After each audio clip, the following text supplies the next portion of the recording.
बिस्मिल्लाहिर्रहमानिर्रहीम। अच्छा, हम लोगों ने वॉल्यूलस से स्टार्ट करना था। माइक्स हम यूज कर लें सब। मैं ले लेती हूँ। नहीं वीडियो लेती हूँ।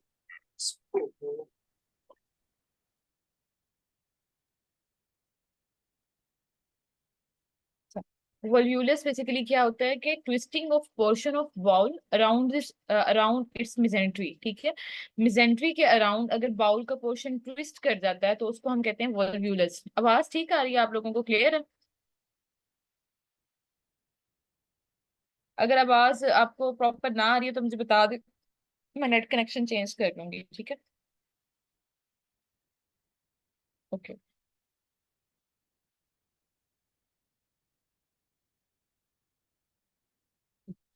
Twisting of portion of bowel around its mesentery. हमारे पास जो वल्व्यूलस होता है ना, इसको हमें थोड़ा सा देखना है कि ये दो तरह का होता है। सिग्माइड भी होता है और सीकल वल्व्यूलस भी होता है। इसमें ना एमसीक्यूज आ जाते हैं जे कैट में ना। अच्छा, आप लोगों को ना इंशाल्लाह जिस तरह से मैं पढ़ा रही हूँ ना टॉपिक्स तो डिटेल में, तो आप स्पेशली जे कैट वालों के लिए आप लोगों की 50 to 60% ना मेडिसिन और सर्जरी भी साथ साथ कवर होती जा रही है। ठीक है, आगे आपको मजीद कम ही पढ़ना पड़ेगा फर्स्ट एड के अलावा मेडिसिन और सर्जरी के टॉपिक्स पे। अच्छा, अब इसमें हमारे पास ना दो तरह का होता है, इसमें से एमसीक्यू आ जाते हैं। वेल्वुलस जो है ना दो तरह के होते हैं। एक हमारे पास होता है सीकल,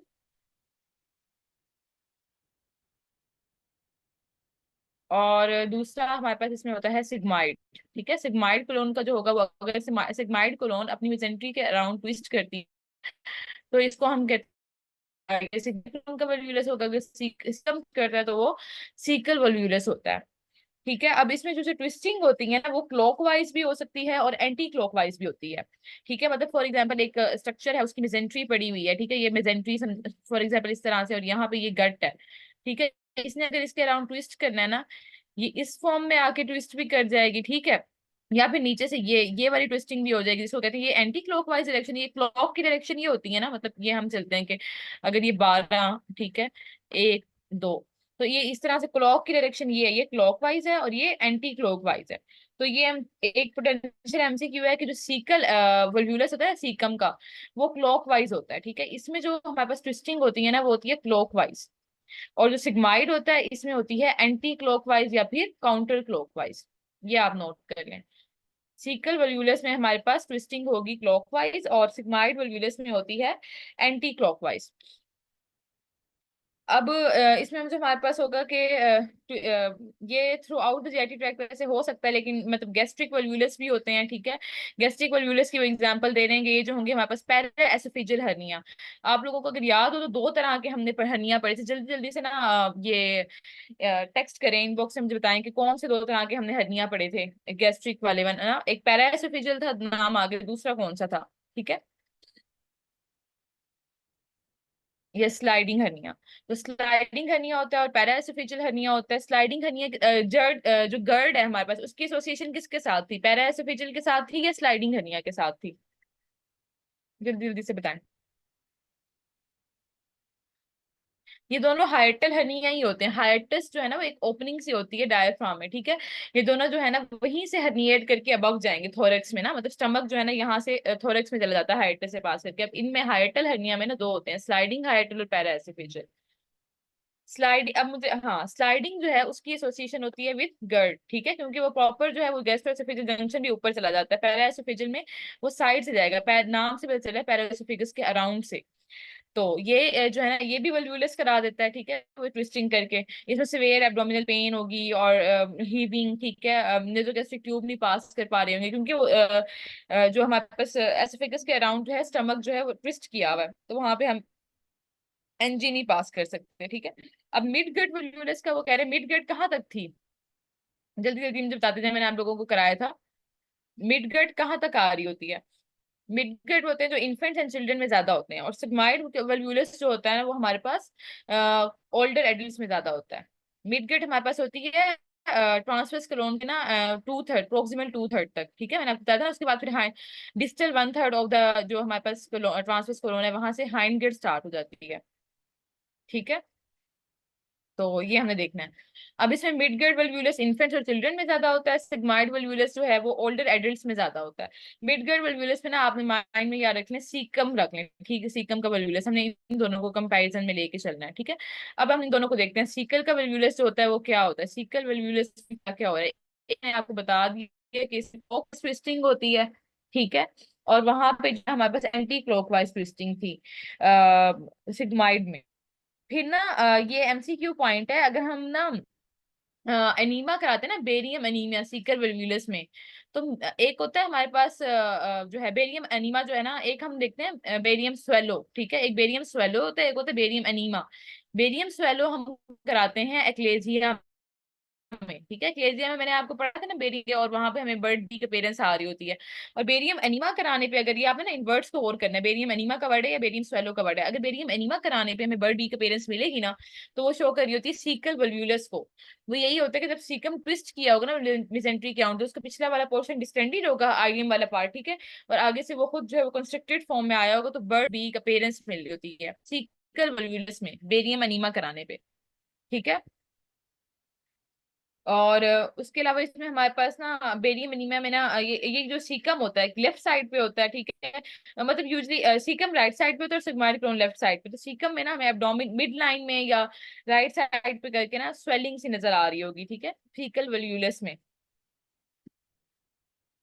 और ये हो गया अबाउट सीकल वल्वुलस। फिर दूसरा होता है हमारे पास सिग्माइड वल्वुलस। सिग्माइड वल्वुलस क्या होता है कि हमारे पास एंटी क्लॉकवाइज रोटेट करता है, सीकल वाला कर रहा था क्लॉकवाइज, ठीक है। एक तो ये डिफरेंस आ गया हमारे पास।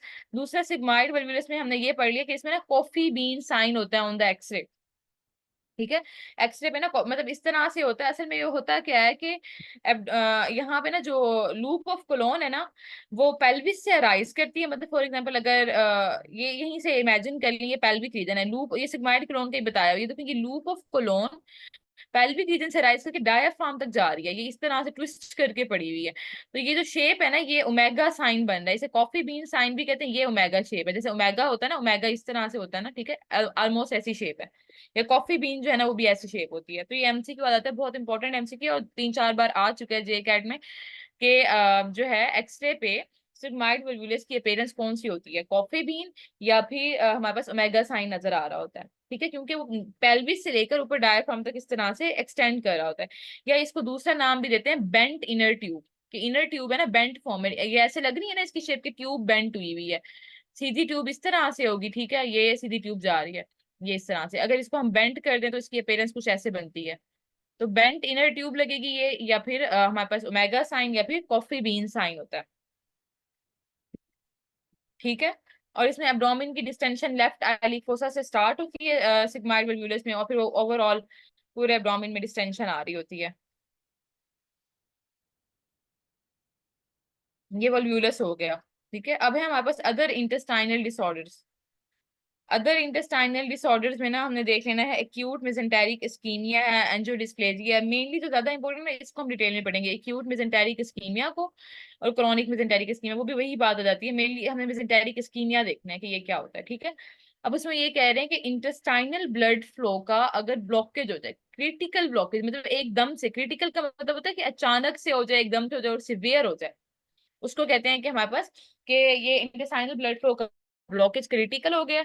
और इसमें होता है क्या है, मोस्टली हाँ मेजर जो है इंटेस्टाइन को क्या सप्लाई कर रही है, कौन सी आर्टरी, मतलब अगर आप देखें तो ड्यूडिनम से लेकर नीचे 2/3 the proximal 2/3 of the transverse colon जो है ना, उसको स्पीयर मेसेंटेरिक आर्टरी ही सप्लाई कर रही है। तो ओक्लूजन अगर स्पीयर मेसेंटेरिक आर्टरी में होगी ना, तो उसकी वजह से हमारे पास होता है एक्यूट मेसेंटेरिक इस्कीमिया, ठीक है। जब इस्कीमिया होगा तो उसके बाद क्या होगा, सेल डेथ होगी। सेल डेथ को क्या कहते हैं, नेक्रोसिस, वहां पे नेक्रोसिस होती है। अच्छा, इस तरह के पेशेंट्स ना बहुत कम मिलते हैं, लेकिन ना मतलब बहुत ज्यादा सिवियर बुरी कंडीशन में आते हैं।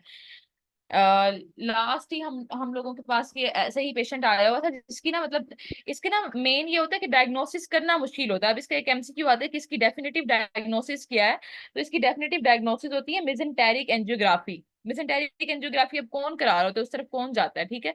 ना एक्सरे पे कोई खास फाइंडिंग नजर आएगी, मतलब और ना कोई ऐसे सिम्टम्स इतने ज्यादा होंगे कि आपको पता लग रहा होगा। तो अब इसमें ये होता है कि मिसेंटाइरिक एंजियोग्राफ, एक तो इसका ये एमसीक्यू देख लें, मिसेंटाइरिक एंजियोग्राफी इसका डेफिनेटिव डायग्नोसिस, तो इसमें ना इसको डिले हो जाता है हमेशा इसकी डायग्नोसिस बनाना ना। और जब जब तक पेशेंट पहुंचता है ना, तो उसकी काफी सीवियर कंडीशन होती है। मतलब हमारे पास जो पेशेंट आई हुई थी उसकी सारी गट गैंग्रीनस हुई थी। मतलब पहले हमारे पास होती है नेक्रोसिस। नेक्रोसिस में ना माइक्रोस्कोपिक ये होता है कि सेल डेथ होती है, ठीक है, सेल सेल लेवल पे डेथ होती है। जब वो सेल लेवल की डेथ जब इंक्रीज होकर ना टिश्यू लेवल तक पहुंच जाए ना, तो उसको कहते हैं गैंग्रीन। ठीक है, नेक्रोसिस है डेथ ऑफ द सेल, और गैंग्रीन बेसिकली कहते हैं कि डेथ ऑफ द टिश्यू। तो मतलब यही चीज होती है कि अगर ब्लड सप्लाई ओक्लूड हो गई है, तो उसकी वजह से क्या होगा कि स्मॉल बाउल की ना वापस नेक्रोसिस हो जाती है।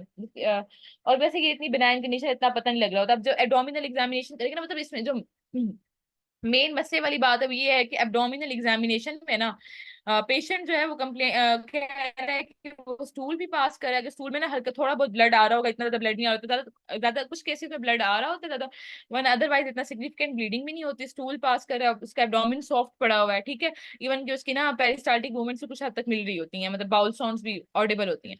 तो उसकी ना डायग्नोसिस जो है वो जल्दी नहीं बन पाती, कि उसको पेन बहुत ज्यादा होता है। अक्सर ना ये एमसीक्यू में ये बात लिखी होती है, और ये जे कैट का बहुत मतलब एक इंपॉर्टेंट एमसीक्यू है, जो 2-3 बार आ चुका है, कि out of proportion of the physical findings, जो हमें फाइंडिंग्स मिल रही हैं, जो हम एब्डोमिनल एग्जामिनेशन कर रहे हैं, ठीक है, उसकी निस्बत पेन जो है ना वो बहुत ज्यादा सीवियर होगा।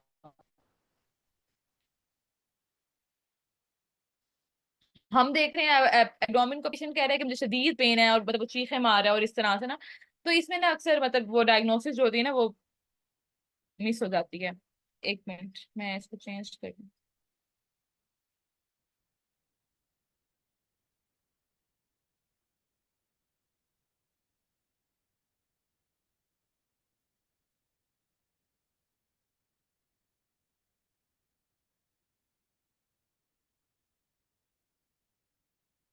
आवाज आ रही है आप लोगों को ठीक?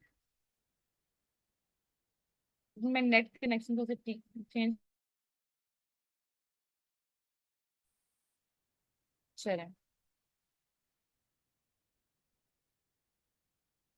ठीक है।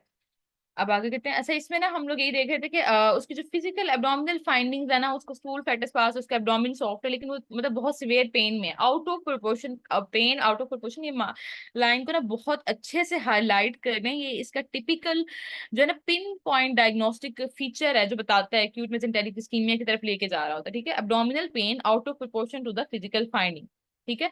May see red currant jelly stool, may see मतलब जरूरी नहीं है कि हमेशा हो, लेकिन हो सकता है करंट जेली स्टूल भी, ठीक है। तो वो ये होता है कि इसमें स्पीयर मेसेंटेरिक आर्टरी की एक्लूजन हुई, ब्लड फ्लो इंटेस्टाइन का जो है उसका ब्लॉकेज हुआ, इंटेस्टाइन की नेक्रोसिस हुई, ठीक है। तो ये होगा एक्यूट मेसेंटेरिक इस्कीमिया। अब इसकी ना डिफरेंट कॉजेज होती हैं, एम्बोलिज्म भी हो सकता है, थ्रोम्बोसिस भी हो सकती है, और नॉन एक्लूसिव मेसेंटेरिक इस्कीमिया भी होता है, ठीक है। तीन है, यह आपने नोट कर लेनी है। एम्बोलिज्म की वजह से ये तो हमें पता ही ना कि आर्टरी जो है उसकी अगर ब्लड सप्लाई इंक्लूड हो रही है, उसमें ओक्लूजन हो रही है, या तो कोई एम्बुलेंस आ जाएगा, या वहां पे हमारे पास थ्रोम्बस आ जाएगा, या तीसरी होती है नॉन ओक्लूसिव इस्कीमिया, क्योंकि ओक्लूजन नहीं हुई फिर भी इस्कीमिया हो गया, ठीक है। पहले तो मैं आपको नॉन ओक्लूसिव इस्कीमिया ही बता देती हूँ ना। नॉन ओक्लूसिव इस्कीमिया में ये होता है ज्यादातर ओल्ड एज में। ओल्ड एज में क्या होता है, पेशेंट जो है ना उनकी अगर कार्डिक आउटपुट कम हो गई है, ठीक है, किसी भी वजह से, तो अक्सर ओल्ड एज में वैसे भी नॉर्मली कम हो जाती है। एल्डरली पेशेंट में कार्डिक आउटपुट कम है, तो ब्लड सप्लाई जो है वो प्रॉपर मिल ही नहीं रही इसकी स्पीरियम मेसेंटेरिक आर्टरी को, तो उसको हम कहते हैं कि नॉन ओक्लूसिव, कोई ओक्लूजन नहीं है फिर भी इस्कीमिया हो गया है, ठीक है। और एम्बोलिज्म में ये होता है हमारे पास कि कोई एट्रियल फिब्रिलेशन हो गई है, ठीक है। एट्रियल फिब्रिलेशन का मतलब ये है कि एट्रियम में कोई मसला था, वहां पे कोई थ्रोम्बस पड़ा तो एम्बुलाइज करके स्पीयर मेसेंटेरिक आर्टरी में आ गया, मायोकार्डियल इंफेक्शन है वहां से एम्बोलिज्म आ गया है, ठीक है। और ये आ जाते हैं एम्बोलिज्म में। और जो पेरिफेरल आर्टरियल डिजीज है, ये इसमें आ जाते हैं हमारे पास थ्रोम्बोसिस में, ये कोई थ्रोम्बोसिस वगैरह हो गई, stroke, coronary artery disease, peripheral arterial disease, ठीक है। तो ये इसकी अक्सर ये इसके रिस्क फैक्टर है। एट्रियल फिब्रिलेशन का पेशेंट है, पीएडी का पेशेंट है, रीसेंट एमआई हुआ है किसी को, या कंजेस्टिव हार्ट फेलियर हुआ है, ठीक हो गया। ये हमने देखा था। फिर क्रोनिक मेसेंटेरिक इस्कीमिया में यही होता है कि भी इंटेस्टाइनल एंजाइना है, कह लें। एंजाइना क्या होता है बेसिकली, जिसमें एंजाइना के हमने डिफरेंट टाइप्स पढ़ी थी ना, कि उसमें भी यही होता है कि ब्लड सप्लाई बिल्कुल खत्म नहीं होती, क्रिटिकल ब्लॉकेज नहीं हो रहा, लेकिन डिक्रीज हो रही है। ये पेशेंट जो है, और इसमें हमने पढ़ा था वेजोस्पैस्टिक एंजाइना होता है, और फिर जो है एक्सरसाइज पे जो हो रहा होता है, चलने से एंजाइना हो रहा है, ठीक है। दो तीन टाइप्स हमने पढ़ी, आगे इंशाल्लाह हम हार्ट में पढ़ेंगे। तो उसमें क्या होता है कि कंप्लीट ब्लॉकेज नहीं होता ब्लड सप्लाई, ब्लड फ्लो का। यही डिफरेंस है एक्यूट और क्रॉनिक में। एक्यूट में complete blockage of blood flow होता है इंटेस्टाइन का, क्रॉनिक में ना हमारे पास कंप्लीट नहीं होता, ठीक है, डिड्यूस ब्लड सप्लाई होगी, ठीक है। एथियोसिलिक आर्टरी जो है, जिसने आगे स्पीयर मेसेंटेरिक आर्टरी देनी है, उसकी एथीरोस्क्लेरोसिस हो गई है, स्पीयर मेसेंटेरिक आर्टरी अफेक्ट होगी, या इंफियर मेसेंटेरिक आर्टरी भी हो सकती है। इंटेस्टाइनल हाइपोपरफ्यूजन है, ठीक है। वहां पे हमने क्या पढ़ा कि occlusion of sphere mesenteric artery, और उसकी वजह से क्या होगा कि स्मॉल बाउल की नेक्रोसिस एकदम से हुई है। यहाँ पे जस्ट हाइपोपरफ्यूजन होगी, इसलिए से कह रहे हैं कि ये इंटेस्टाइनल एंजाइना है, ठीक है। और इसमें ना इंपॉर्टेंट बात है कि पोस्ट प्रैंडियल एपिगेस्ट्रिक पेन होगा, ठीक है। पोस्ट प्रैंडियल एपिगेस्ट्रिक पेन का मतलब ये है कि जब हमारे पास ना खाना खाएगा ना पेशेंट, पोस्ट प्रैंडियल में ये होता है कि जब खाना खाए एकदम से ना, फूड की डाइजेशन के लिए ना अब डिमांड होती है जीआईटी की कि उसका स्प्लैंक्निक ब्लड फ्लो बढ़े, ताकि फूड जो है वो एब्जॉर्ब हो, ठीक है, उसकी डाइजेशन प्रॉपर हो। तब यहाँ पे पोस्ट प्रैंडियल खाना खाने के बाद स्प्लैंक्निक ब्लड फ्लो, जो जीआईटी का ब्लड फ्लो है, उसकी डिमांड बढ़ जाती है। अब पीछे तो ब्लड सप्लाई उसकी कम हुई हुई है, कंप्रोमाइज हुई हुई है, तो उस लेवल पे फिर वो पेन होगा, और इसलिए जो पेशेंट है ना, वो फिर वो खाना खाना अवॉइड करेगा और वेट लॉस में जा रहा होगा, ठीक है। ये दो हो गई हमारे पास क्रोनिक मिजेंटेरिक इस्कीमिया और एक्यूट मिजेंटेरिक इस्कीमिया। कहाँ से आवाज आना बंद हुई है?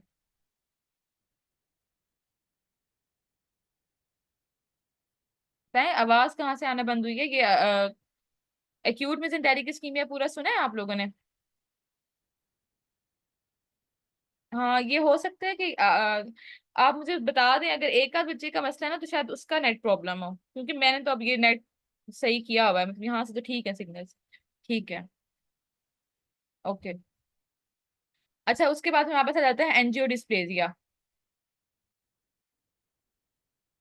मेन इसमें ना करने वाले ये दो थे, एक्यूट मेसेंटेरिक और क्रॉनिक। अब एंजियोडिस्प्लेज़िया में आपने ये देखना है, सिंपली ये होती है कि टॉर्चुअस डायलेशन ऑफ वेजल्स हो रही होती है, ठीक है। इसकी वजह से ना इसमें हमें हेमेटोचीजिया मिल रहा होगा, ठीक है। ज्यादातर ये राइट साइडेड कोलोन का होता है, मतलब कि वो जो असेंडिंग कोलोन है उसके उसको ज्यादा इन्वॉल्व करता है। ये एमसीक्यू आ जाता है कि एंजियोडिस्प्लेजिया जो है वो असेंडिंग कोलोन को ज्यादा इन्वॉल्व करेगा, हिमेटोचेजिया होता है इसमें, और ये भी ओल्डर पेशेंट्स में होता है। इसमें भी एंजियोग्राफी से हम कंफर्म करेंगे, ठीक है। और ये आपने देख लेना है। फिर उसके बाद हमारे पास आता है क्रॉनिक स्कीम कोलोन का स्कीमिया। इसमें ये होता है कि क्रैम्पी एब्डोमिनल पेन है, और फिर हिमेटोचीजिया आ रहा होगा। हिमेटोचीजिया मैंने आपको पहले भी बताया था कि फ्रेश ब्लीड पर रेक्टम को कहते हैं हिमेटोचीजिया, ठीक है।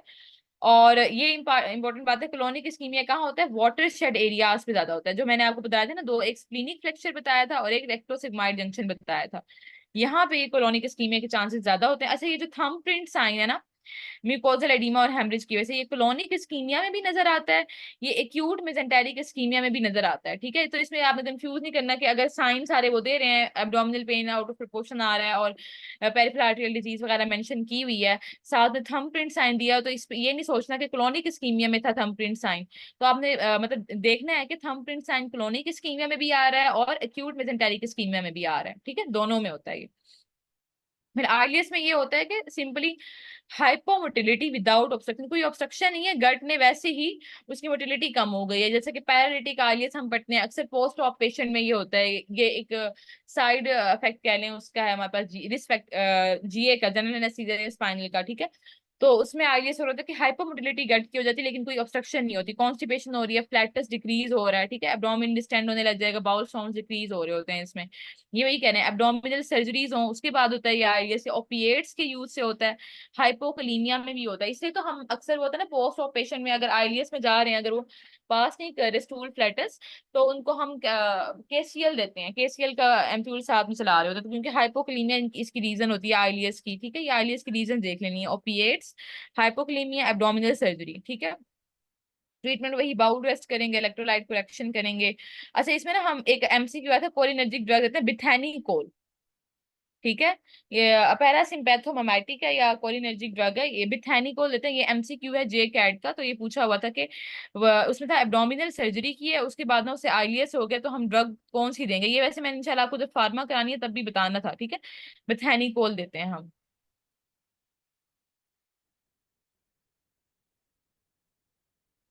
अच्छा, एनआरई है, एनएलई वाले जो स्टूडेंट्स हैं ना, वो ये ना समझें कि ये पास्ट एमसीक्यूज वही जे कैट की ही मैम बता रही होती हैं, तो हम लोगों को क्या फायदा। जो इम्पोर्टेंट एमसीक्यूज होते हैं ना, मतलब वो प्रेफर किए जाते हैं हर जगह। अगर आप लोगों ने देखा होगा कि 50 to 60% जो इम्पोर्टेंट एमसीक्यू पॉइंट्स है ना एफसीपीएस के, वही इंपॉर्टेंट एमसीक्यू पॉइंट जे कैट के भी हैं।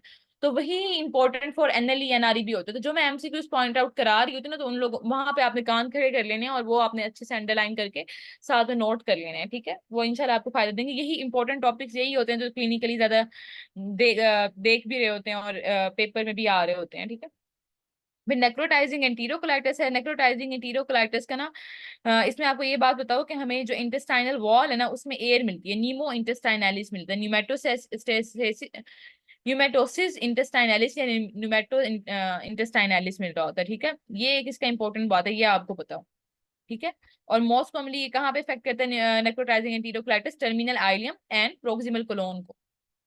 फिर प्रोक्टाइटिस वो सिंपली इन्फ्लेमेशन है रेक्टल म्यूकोजा की, उसको प्रोक्टाइटिस कहते हैं, ठीक है।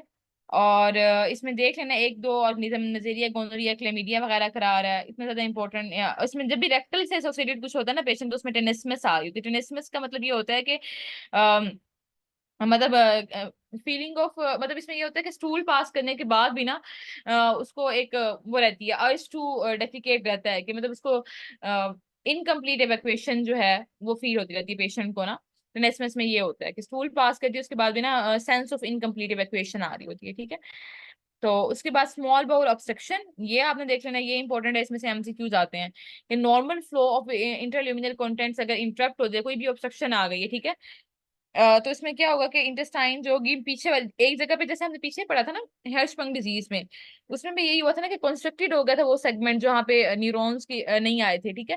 तो उसके पीछे डायलेशन हो गई थी, तो जिस लेवल पे ऑब्स्ट्रक्शन होगी ना उसके पीछे सारी हमें डायलेशन मिल जाती है प्रोक्सिमल टू द ब्लॉकेज, ठीक है। जो ऑब्स्ट्रक्शन का लेवल आया उससे प्रोक्सिमल हमारे पास इंटेस्टाइन जो होगी वो डायलेट मिल रही होगी, और उसके डिस्टल जो है ना वो डीकम्प्रेस मिल रही होती है। ये बात इंपॉर्टेंट, चाहे हिर्शबर्ग डिजीज के अकॉर्डिंग देखें चाहे इंटेस्टाइनल वैसे ही ऑब्स्ट्रक्शन देखें। तो इसमें ये होता है कि हमारे पास एब्रप्ट ऑनसेट ऑफ एब्डोमिनल, इसमें यही फीचर्स हैं, एब्डोमिनल पेन, नोजिया, वोमिटिंग और एब्डोमिनल डिस्टेंशन। कॉन्स्टिपेशन कह रहा होगा, वो स्टूल फ्लैटस पास नहीं कर रहा होगा, वोमिटिंग होगी उसको, ठीक है। और एब्डोमिनल पेन होगा, एब्डोमिन डिस्टेंडेड होगा, ठीक है। ब्लड फ्लो भी इसमें वो कह रहे हैं कि कंप्रोमाइज हो सकता है एक्सेसिव डायलेशन की वजह से, तो स्ट्रेंगुलेशन की तरफ जा सकता है, देन इस्कीमिया, नेक्रोसिस, परफोरेशन हो सकती है। इसकी कॉम्प्लिकेशन ये है ना, अगर स्मॉल बाउल एक दफा ऑब्स्ट्रक्शन हो जाती है ना, तो उसके बाद वो परफोरेशन की तरफ ही जाती है अगर उसको टाइम से ट्रीट ना किया जाए। पहले ये होगा कि वो पीछे वाला जो सेगमेंट है वो डायलेट किए जा रहा है, ब्लड सप्लाई उसकी कॉम्प्रोमाइज होगी, वहां नेक्रोसिस, इस्कीमिया वगैरह स्टार्ट होगा, फिर एट द एंड वो एरिया परफोरेट कर जाएगा, ठीक है। इंट्रापेरिटोनियल एडहीजन्स मोस्ट कॉमन, ये आता है एमसीक्यू के, इंटेस्टाइनल ऑब्स्ट्रक्शन की मोस्ट कॉमन कॉज क्या है, एडहीजन्स, ठीक है। इंट्रापेरिटोनियल एडहीजन्स ये होता है ना, अक्सर सर्जरी की है ना किसी पेशेंट की, ये अक्सर सर्जरी है ना पेशेंट्स आए होते हैं तो प्रीवियस उनकी हिस्ट्री होती है कि पहले वो अपेंडेक्टमी करा के गए या पहले किसी का सी सेक्शन हुआ है, उसके बाद एब्डोमिनल, अक्सर गायनी में होता है कि सी सेक्शन के बाद ना वो एब्डोमिनल डिस्टेंशन के साथ आती हैं पेशेंट्स। तो उनकी रीजन यही होती है कि एडहीजन्स होती हैं, ठीक है, इंटरपेरिटोनियल एडहीजन्स हुई होती हैं, जिसकी वजह से ना वो हमारे पास जो पेशेंट है ना वो आ रहा होता है इंटेस्टाइनल ऑब्स्ट्रक्शन के साथ, ठीक है। मोस्ट कॉमन कॉज हमारे पास होगी इंटेस्टाइनल ऑब्स्ट्रक्शन की इंट्रापेरिटोनियल एडहीजन, फाइब्रस बैंड बन जाएगा स्कार टिश्यू वगैरह का। उसके अलावा ट्यूमर्स होते हैं, सेकंड नंबर पे ट्यूमर्स है, फिर हर्नियास, हर्निया जो है ना वो भी अगर स्ट्रैंगुलेटेड हो ना तो वो भी इंटेस्टाइनल ऑब्स्ट्रक्शन कराएगा, ठीक है। न्यू बॉर्न्स में हो जाए कि अगर मिकोनियम प्लग कर जाए, ठीक है, मिकोनियम आइलस हो जाए, ये इसकी कॉज है। इसमें ये होता है कि हम एब्डोमिनल एक्सरे कराते हैं, इरेक्ट या अपराइट, एक ही बात है कि खड़ा करके उसका लेना है, तो हमें ना एयर फ्लूइड लेवल्स मिलते हैं। एक्सरे इरेक्ट एब्डोमिन जो है ना उसमें एयर फ्लूइड लेवल्स मिलते हैं, मैनेजमेंट में गैस्ट्रोइंटेस्टाइनल डीकम्प्रेशन कर देंगे, वॉल्यूम रिससिटेशन और बाउल रेस्ट करा देते हैं, ठीक है। Small intestinal bacterial over growth हम देख लेंगे।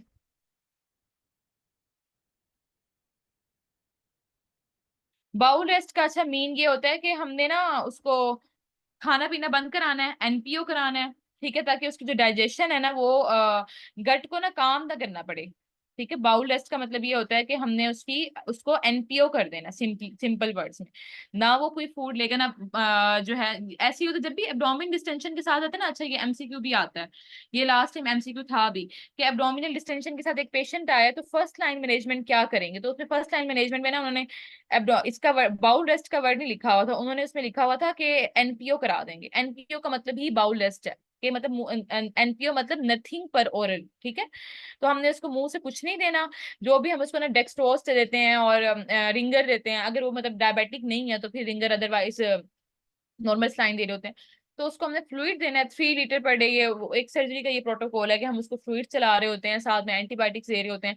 लेकिन उसको ना मतलब बिल्कुल ही स्टॉप कर देते हैं खाना पीना। अगर एब्डोमिन ज्यादा डिस्टेंडेड है तो फिर एनजी, हाँ, एब्डोमिन डिस्टेंडेड के साथ ही आते तो एनजी पास कराते होते हैं। ये सारा ना इसमें वो एमसीक्यू भी आया था कि पास एनजी और कीप द पेशेंट एनपीओ, ठीक है, और गिव आईवी फ्लूइड्स।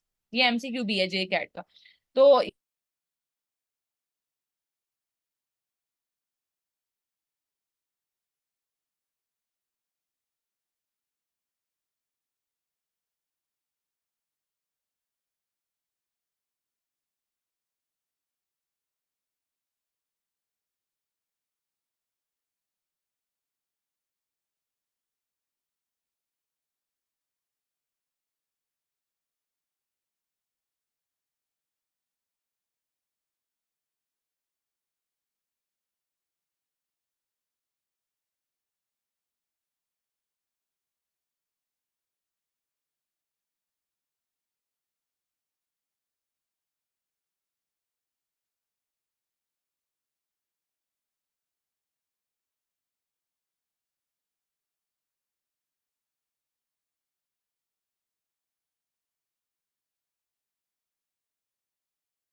अच्छा, नेसोगेस्ट्रिक ट्यूब पास करते हैं हम इसमें ना गैस्ट्रोइंटेस्टाइनल डिकम्प्रेशन में, ठीक है, ताकि उसकी क्या हो कि जो गैस्ट्रिक कंटेंट्स है ना उनकी डीकम्प्रेशन हो, वो बाहर आ जाए। एनजी से जो सारा कंटेंट है ना वो बाहर की तरफ आ जाए, इसे कहते हैं गैस्ट्रोइंटेस्टाइनल डीकम्प्रेशन। फिर वॉल्यूम सिचुएशन में हम उसको फ्लूइड देंगे और बाउल रेस्ट में हम उसका खाना पीना बंद कराएंगे, एनपीओ करा देंगे उसको। हाँ, अब ठीक है आवाज। अनम्यूट कर दिया मैंने, यहाँ तक समझ आ गई गैस्ट्रिक डीकम्प्रेशन, वॉल्यूम रिससिटेशन और बाउल रेस्ट की। ठीक है, आगे चलते हैं। अब small intestinal bacterial overgrowth, small intestine में अगर बैक्टीरिया की ओवरग्रोथ हो जाए, नॉट दैट मच इंपॉर्टेंट। इसमें ये देखना है एबनॉर्मल बैक्टीरियल ओवरग्रोथ हुई है इंटेस्टाइन में, रिस्क फैक्टर हो सकते हैं अगर तो पीएच अल्टर्ड हो जाए, ठीक है, कोई स्मॉल बाउल की ऑब्स्ट्रक्शन हो गई है, कोई एडहियन आ गई है, ठीक है, मतलब डिफरेंट उन्होंने कॉजेज बता दिए, एक बार इनको बस रीड कर लेना, ठीक है, कि जिसकी वजह से क्या होगा कि बैक्टीरिया की ओवरग्रोथ आ जाएगी स्मॉल बाउल में। अच्छा, ये पॉलिप्स और ये कार्सिनोमा जो है ना इतना ज्यादा इंपॉर्टेंट नहीं है। ये मैं इंशाल्लाह आप लोगों को ना at the end of the lecture इसमें से कुछ एमसीक्यू पॉइंट दो चार जो है ना वो मार्क करा दूंगी। वैसे इसको इतना डिटेल में करने की जरूरत नहीं है, ठीक है। नेक्स्ट आगे इसमें आगे है हमारे पास सिरोसिस, वो करते हैं। हाँ, अच्छा। अच्छा, याद है आप लोगों को जब मैं पढ़ा रही थी लीवर आर्किटेक्चर, तो उसमें मैंने आपको आइटो सेल्स और स्टीलेट सेल्स का बताया था, ठीक है। अगर किसी को याद है तो जरा मुझे रिकॉल कराए कि ये जो है नॉन एक्टिव इनएक्टिव फॉर्म में क्या करते थे और एक्टिव फॉर्म में क्या करते थे, आइटो सेल्स या फिर स्टीलेट सेल्स, ठीक है। मुझे थोड़ा सा आइडिया हो आप लोगों ने कितना एक रिकॉल की ये चीजें। स्टीलेट सेल इनएक्टिव फॉर्म में क्या इनका क्या फंक्शन है, और जो है एक्टिव फॉर्म में इनका क्या फंक्शन है। No one. अच्छा, हाँ, एक्टिव में विटामिन ए को स्टोर करते हैं और नॉन एक्टिव फॉर्म में ये हमारे पास, सॉरी, एक्टिव में नहीं, इनएक्टिव फॉर्म में विटामिन ए को स्टोर करते हैं, ठीक है। इनएक्टिव फॉर्म में जब क्विसेंट फॉर्म में होता है ना तो ये विटामिन ए को स्टोर करते हैं। और जो है एक्टिव फॉर्म में इन्होंने क्या कराना होता है, फाइब्रोसिस। फाइब्रोसिस कैसे कराएंगे कि ये जो है ना फाइब्रो ब्लास्ट सेल्स जो है ना उनको इन्होंने लेके आना था। और एक्टिव होते कैसे हैं कि कोई भी अगर इंजरी वगैरह हुई है, ठीक है, इनएक्टिव फॉर्म में ये विटामिन ए को स्टोर करते हैं, और एक्टिव फॉर्म में ये कोलेजन मैट्रिक्स वगैरह जो है उसको लेके आएंगे और हमारे पास फाइब्रोसिस कराएंगे। ठीक है। तो अब वो यही होता है कि जब कोई भी जो है टॉक्सिक स्टिमुलस आया है जिसने इंजरी कॉज कराई है, तो उसके नतीजे में ये एक्टिवेट हो जाएंगे। एक्टिवेट होने के बाद है ना यहाँ पे जो है फाइब्रोसिस स्टार्ट करा देंगे। तो यही हुआ कि डिफ्यूज, अब सिरोसिस में ये है कि बार बार लीवर इंसल्ट हो रही है, उसकी इंजरी हो रही है। ठीक है। स्टिलेट सेल्स एक्टिवेट होंगे, एक्टिवेट हो गए, ये फाइब्रोसिस स्टार्ट करा देंगे, ब्रिजिंग फाइब्रोसिस, और इन्होंने बनाने होते हैं रीजनरेटिव नोड्यूल्स। रीजनरेटिव नोड्यूल्स का हमारे पास इससे मतलब ये है कि ना यहाँ पे ये होता है कि कुछ एरियाज में ना ये बहुत ज्यादा एक्टिव होते हैं लीवर के, जहाँ पे ये मतलब फाइब्रोसिस ज्यादा ज्यादा करा देते हैं। कुछ एरियाज में बिल्कुल फाइब्रोसिस नहीं होती, वो एट्रोफिक है। तो मतलब नोड्यूल से बन जाएंगे, कुछ एरियाज एट्रोफिक होंगे, कुछ एरियाज हाइपरप्लास्टिक होंगे। तो इनको कहते हैं रीजनरेटिव नोड्यूल्स। ठीक है। जो कि normal architecture of the liver को डिस्टर्ब कर देते हैं। ठीक है। और जो सिरोसिस होती है ना, यही हिपैटोसेलुलर कार्सिनोमा के रिस्क को भी बढ़ाती है। अब एटियोलॉजीज में ये होता है कि अल्कोहल, ये हम आगे बढ़ते जाएंगे, अल्कोहलिक हेपेटाइटिस होता है वो आगे जाके सिरोसिस में कन्वर्ट हो सकता है। नॉन अल्कोहलिक स्टीएटो हेपेटाइटिस, कोई वायरल हेपेटाइटिस हुआ है वो आगे सिरोसिस हो गया, हिपेटोसेलुलर कार्सिनोमा में जा रहा है, ऑटो इम्यून हेपेटाइटिस, ये सब आ जाएंगे। ठीक है। फिर इसमें आगे आ जाता है पोर्टल हाइपरटेंशन। पोर्टल हाइपरटेंशन में क्या होता है कि पोर्टल वीनस सिस्टम में अगर प्रेशर जो है वो इंक्रीज हो जाए। ठीक है। तो मोस्ट कॉमन जो इसकी कॉज होते हैं ना, सिरोसिस, सिरोसिस की वजह से होता है ना। अब हमारे पास ना, मैं यहीं पे आपको थोड़ा सा कॉन्सेप्ट दे देती हूँ। अगर हमारे पास ना ये आगे भी वैसे हम इसे देखते हैं ब्रेट कैरी सिंड्रोम में भी, ये लीवर है ना, तो लीवर की तरफ वैसे वेन जो होती है वो हार्ट की तरफ जाती है, मैंने आपको बताया था। ठीक है। लीवर की तरफ हिपैटिक आर्टरी भी जा रही है। ठीक है। और एक मैं वेन ब्लू से ड्रॉ करूँ, और ना वेन भी जा रही है, पोर्टल वेन भी लीवर की तरफ जा रही है। ठीक है। ये, तो ये जो पोर्टल वेन है ना, ये लीवर की तरफ जा रही होती है, और यहाँ से जो लीवर से बाहर निकलती है ना, वो होती है हिपैटिक वेन। हिपैटिक वेन बाहर निकलती है, और ये इंफीरियर वेना कैवा की तरफ जा रही होती है। ये मतलब लीवर का थोड़ा सा प्रोसीजर है। इसके अंदर जो सेल्स होंगे फिर वो वहाँ पे पोर्टा ट्राइड उनके कॉर्नर पे बन रहा होता है, वो मैंने आपको बताया था, जिसमें पोर्टल वेन, बाइल डक्ट और हिपैटिक आर्टरीज आ रही थी। तो होता ही है कि अगर सिरोसिस है अंदर, लीवर जो है वो डैमेज हुआ हुआ है। ठीक है। सिरोसिस है, यहाँ से पोर्टल वेन से जो भी ब्लड गया, एक तो उसको ऑब्स्ट्रक्शन फील करनी पड़ेगी, वो ठीक प्रॉपर से वो अपना रास्ता नहीं बना पाएगा। ठीक है। यहाँ से गुजर कर वो प्रॉपर हिपैटिक वेन तक नहीं पहुंच पाएगा। ठीक है। जिसकी वजह से इसको प्रेशर यहाँ से ज्यादा लगाना पड़ेगा, वेन में प्रेशर ज्यादा डिवेलप करना पड़ेगा। तो उसकी वजह से क्या होगा कि पोर्टल हाइपरटेंशन, पोर्टल वेन में प्रेशर जो है वो बढ़ जाएगा। डेवलप कंट्रीज में मोस्टली जो होती है ना, वो सिरोसिस कॉज होती है। ठीक है। उसके अलावा अगर पोर्टल वेनस थ्रोम्बोसिस, खुद की इसकी अपनी थ्रोम्बोसिस हो गई है, वो भी इसमें हाइपरटेंशन कराएगी। और bird Chiari syndrome, bird Chiari syndrome में ये होता है, आगे हम पढ़ेंगे, हिपैटिक वेन के लेवल पे अगर कोई ऑब्स्ट्रक्शन हो गई है, तो भी ना जब यहाँ से ब्लड जा रहा है, इसको रुकावट आएगी, आगे मसला होगा, ये पास नहीं कर पाएगा। तो भी क्या होगा हमारे पास यहाँ पे पोर्टल हाइपरटेंशन होगी। ठीक है। और शिस्टोसोमियासिस, अगर लीवर के अंदर जो है ना ये पैरासाइट आ गए हैं, ठीक है, शिस्टोसोमियासिस, तो इस वजह से भी हो रहा होता है। अच्छा, इसमें अब हम देख लेते हैं जो ये बहुत इंपॉर्टेंट है, स्टिग्मेटा ऑफ सिरोसिस, इनका थोड़ा सा हमें आइडिया हो, मेन पता हो कि क्या क्या फीचर्स होते हैं। ठीक है, सिरोसिस के। अब इसमें ना हमने देखना कि लीवर जो है ना, लीवर का पहले आप लोगों का ना, इसको समझने के लिए ना, इनकी डिजीजेस को आपको लीवर का फंक्शन पता होना चाहिए कि लीवर क्या करता है।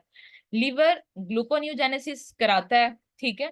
लीवर क्या करता है, हमारे पास विटामिन के वहां पे बन रहा होता है, विटामिन के डिपेंडेंट जितने भी क्लॉटिंग फैक्टर्स हैं, पहले तो आप उसके फंक्शन देखते जाएं। ठीक है। ग्लूकोनियोजेनेसिस, ठीक है, मैं सिर्फ एक एक वर्ड लिख रही हूँ, ग्लूकोनियोजेनेसिस, क्लॉटिंग फैक्टर्स ये बना रहा है। लीवर क्या कर रहा है, लीवर एल्ब्यूमिन बना रहा होता है, एल्ब्यूमिन प्रोटीन जो है ना वो लीवर के अंदर बन रही होती है। ठीक है। लीवर जो है बिलीरुबिन को कॉन्जुगेट करके बॉडी से बाहर निकाल रहा होता है। ठीक है। बॉडी को कॉन्जुगेट बाहर निकाल रहे तो बिलीरुबिन, तो लीवर जो है वो एस्ट्रोजन और एल्डोस्टिरोन, एस्ट्रोजन और एल्डोस्टिरोन का मेटाबॉलिज्म करा रहा होता है। एस्ट्रोजन हो गया और एल्डोस्टिरोन। अब ना इसमें आप यहाँ से देखते हैं, अगर ये ग्लूकोज बनाता है, ग्लूकोनियोजेनेसिस कराता है, तो अगर लीवर डैमेज होगा तो क्या होगा हमारे पास, हाइपोग्लाइसीमिया होगा। यहाँ से देख लें हाइपोग्लाइसीमिया कहाँ मेंशन है। ठीक है। तो हाइपोग्लाइसीमिया ये कराएगा, एक मिनट, यहीं पे कहीं था तो हाइपोग्लाइसीमिया में ज्यादा ये पेशेंट, इसलिए जो लीवर डिजीज के पेशेंट होते हैं ना, उनको हमने राउंड द क्लॉक 24 आवर ना डेक्सट्रोज चलानी होती है। ठीक है। उनकी 10% डेक्सट्रोज ना राउंड द क्लॉक चल रही होती है, क्योंकि वो हाइपोग्लाइसीमिया से प्रोन होते हैं। ठीक हो गया। अब उसके बाद यहाँ पे हाइपोग्लाइसीमिया लिखा नहीं हो, लेकिन ये आपने ऐड कर लेना, हाइपोग्लाइसीमिया कराता है। उसके बाद अगर क्लॉटिंग फैक्टर जिसके डैमेज हो गए हैं, कम हो गए हैं, तो इसमें क्या होगा, कोगुलेशन डिसऑर्डर्स होंगे, ठीक है। थ्रोम्बोसाइटोपिनिया, कोगुलेशन, इसमें ये होगा कि ना क्लॉटिंग फैक्टर्स नहीं है, फिर जो हमारे पास है ना थ्रोम्बोसाइटोपेनिया, मतलब जो प्लेटलेट्स हैं उनको ज्यादा ज्यादा क्लॉट बनाने के लिए काम करना पड़ रहा है, ठीक है। तो वो भी कम हो जाएंगे, थ्रोम्बोसाइटोपेनिया हो जाएगा, कोगुलेशन डिसऑर्डर हो जाएगा, पर्परा और पेटिकी हो जाएंगे, ठीक है, अगर तो इसके क्लॉटिंग फैक्टर्स डैमेज हो रहे हैं। ठीक हो गया, हाइपोग्लाइसीमिया देख लिया हमने, और थ्रोम्बोसाइटोपेनिया, कोगुलेशन डिसऑर्डर्स वगैरह। अच्छा, उसके बाद हमारे पास इसमें ऑब्वियसली ये इनलार्ज होगा, हिपैटोमेगाली, स्प्लीनोमेगाली भी होगी, लीवर इनलार्ज हो रहा है, कंजेशन वगैरह, ऑब्स्ट्रक्शन आ रही है उसके लेवल में, ठीक है। उसके अलावा इसमें हमारे पास क्या होता है कि अगर एल्ब्यूमिन जो है वो कम हो गया है, एल्ब्यूमिन कम हुआ, हमारे पास ना बॉडी में होती हैं दो, ब्लड वेजल के अंदर दो तरह की फोर्सेस होती हैं, एक हाइड्रोस्टेटिक फोर्स होती है जो कि ना फ्लूइड को आउट मूव कराती है, एक होती है ऑनकोटिक फोर्स जो कि फ्लूइड को इनर इन मूव कराती है, ठीक है। ऑनकोटिक फोर्स ना प्रोटीन्स की वजह से होती है, बेसिकली ज्यादातर एल्ब्यूमिन की वजह से, ठीक है। ये दोनों फोर्सेस, एक अंदर मूव करा रही है ब्लड को या फ्लूइड को, एक बाहर मूव करा रही है, तो ये दोनों फोर्सेस बैलेंस में होती हैं नॉर्मली, और ब्लड जो है वो वेजल के अंदर रहता है, ठीक है, एक दूसरे को कैंसिल कर रही होती है। अगर एल्ब्यूमिन कम हो गया है, ठीक है, तो इसका मतलब ये हाइड्रोस्टेटिक प्रेशर बढ़ गया है। जब हाइड्रोस्टेटिक प्रेशर बढ़ेगा ना, तो वो क्या करेगा कि बॉडी से बाहर जो है ना फ्लूइड ज्यादा निकाल, मतलब बाहर निकालेगा, तो क्या होगा इससे, एडीमा, ठीक है, पेरिफेरल एडीमा जो है इससे ये हो रहा होगा, ठीक है। एडीमा की वजह से हार्ट के ऊपर भी इफेक्ट आ रहा है, कार्डियोमायोपैथी भी हो रही है, ठीक है। और बिल्यूरुबिन जो है उसकी अगर कॉन्जुगेशन नहीं हो रही, बॉडी से नहीं निकल, तो हाइपर बिल्यूरुबिनीमिया हो रहा होता है, ठीक है। इलेक्ट्रोलाइट डिस्टर्बेंस हो रही है, हाइपोनेट्रीमिया हो रहा है, अगर ये किडनी को अफेक्ट करेगा तो हिपैटोरीनल सिंड्रोम हो रहा होता है, ठीक है। फिर इसमें ना लीवर पैरेन्काइमा जो है वो हो रहा होता है डैमेज, लीवर लीवर पैरेन्काइमा की डेथ हो रही है, जब भी कोई डेथ हो रही है सेल के अंदर, ठीक है, जब वो तो स्मेल तो आएगी ना, तो इसमें से फीटल हिपैटिकस होता है, लीवर पैरेन्काइमा की डेथ की वजह से स्मेल आ रही होती है, मतलब ब्रेथ में जो है ना वो जो स्मेल है जिसको हम कहते हैं फीकल हिपैटिकस, नोजिया, वोमिटिंग, एनोरेक्सिया वो अलग से हैं, ठीक है। और इसमें हमने ये देख लिया क्लॉटिंग फैक्टर, एल्ब्यूमिन वाली बात, बिलीरुबिन वाली, हाइपर बिलीरुबिनीमिया। एस्ट्रोजन अगर ज्यादा है तो ये क्या कराएगा, मेल में ये टेस्टिकुलर एट्रोफी और गायनेकोमेस्टिया करा देगा, ठीक है। और उसके अलावा ना हमारे पास क्या होता है कि एमेनोरिया करार होता है फीमेल्स में, क्योंकि इतना जोर से ज्यादा भी तो एस्ट्रोजन नहीं होना चाहिए ना। हाँ, और ये जो एल्डोस्टेरोन है ना, इसका फंक्शन है हाइपोनेट्रीमिया में, ये होता क्या है कि एल्डोस्टेरोन ने ना ज्यादा से ज्यादा वाटर और सोडियम की एब्जॉर्प्शन करा देनी है, वाटर ज्यादा से ज्यादा जब बॉडी में रीअब्सॉर्ब होने लगेगा ना, एल्डोस्टेरोन वाटर को रीअब्सॉर्ब करा देते हैं, साथ में सोडियम को भी, तो ना डाइल्यूशनल हाइपोनेट्रीमिया होता है कि हो तो दोनों की एब्जॉर्प्शन रही है, सोडियम की भी वाटर की भी, लेकिन कंपैरेटिवली वाटर ज्यादा एब्जॉर्ब हो रहा है, तो उसकी वजह से ना डाइल्यूशनल हाइपोनेट्रीमिया होता है एल्डोस्टेरोन की वजह से, ठीक है।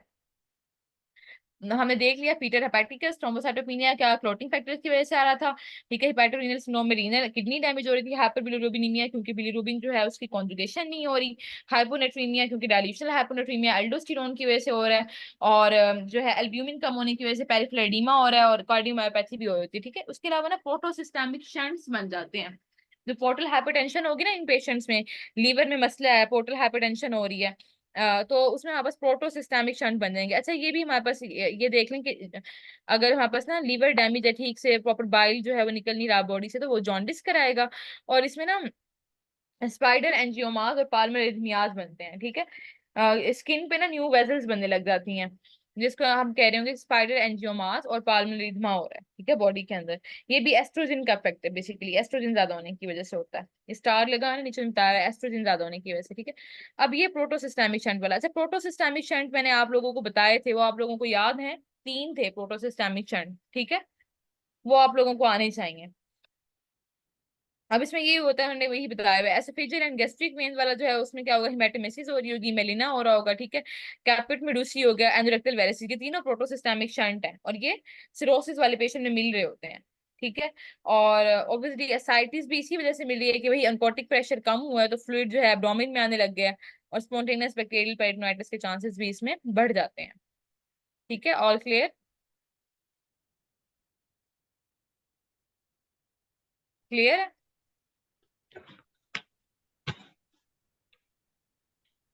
चलें अब आगे मैं इसको नेक्स्ट पीडीएफ निकालती हूँ। एक्सक्यूज मी, ये जो इसके कोई ग्रेडियंट दिया हुआ है, सीरम एल्ब्यूमिन ग्रेडियंट, उसको देखना है। तो देख लेते हैं उसको भी, वो ऊपर स्किप हुआ है, ठीक है।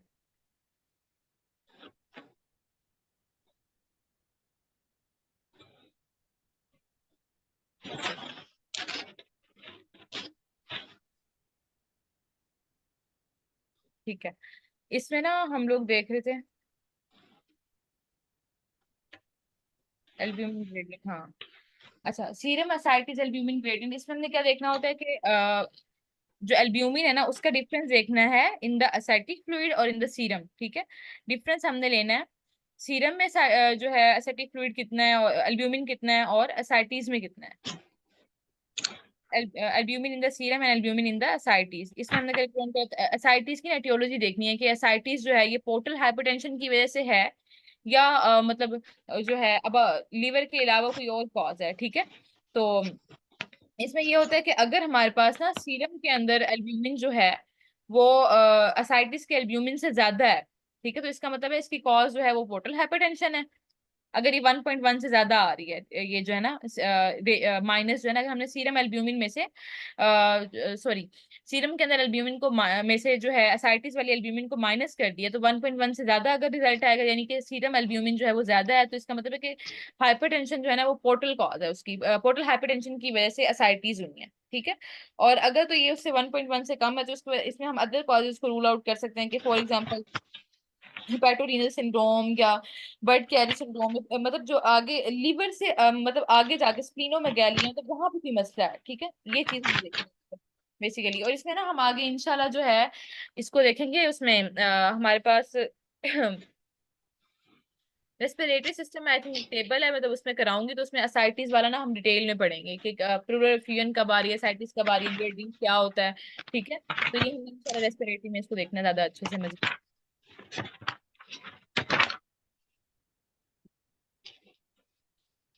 अच्छा, इसके बाद हमारे पास आ जाता है एस्पार्टेट अमाइनो मतलब serum marker of the liver pathology. अब ये हमें देख लेना, आपको ना इसमें सबसे इंपॉर्टेंट बात ये पता होनी चाहिए, मोस्ट लीवर डिजीज में हमारे पास क्या होता है, एएलटी जो होता है ना एएसटी से ज्यादा होता है।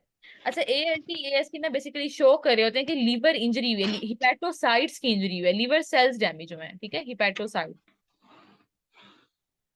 जो हमारे पास हिपैटोसाइट्स है ना उनकी हमारे पास आ जाता है इस एएलटी एएलटी एएसटी दोनों रेस होते हैं, एस्पर्टेट अमाइनो ट्रांसफरेज और एलेनिन अमाइनो ट्रांसफरेजेस जो होते हैं।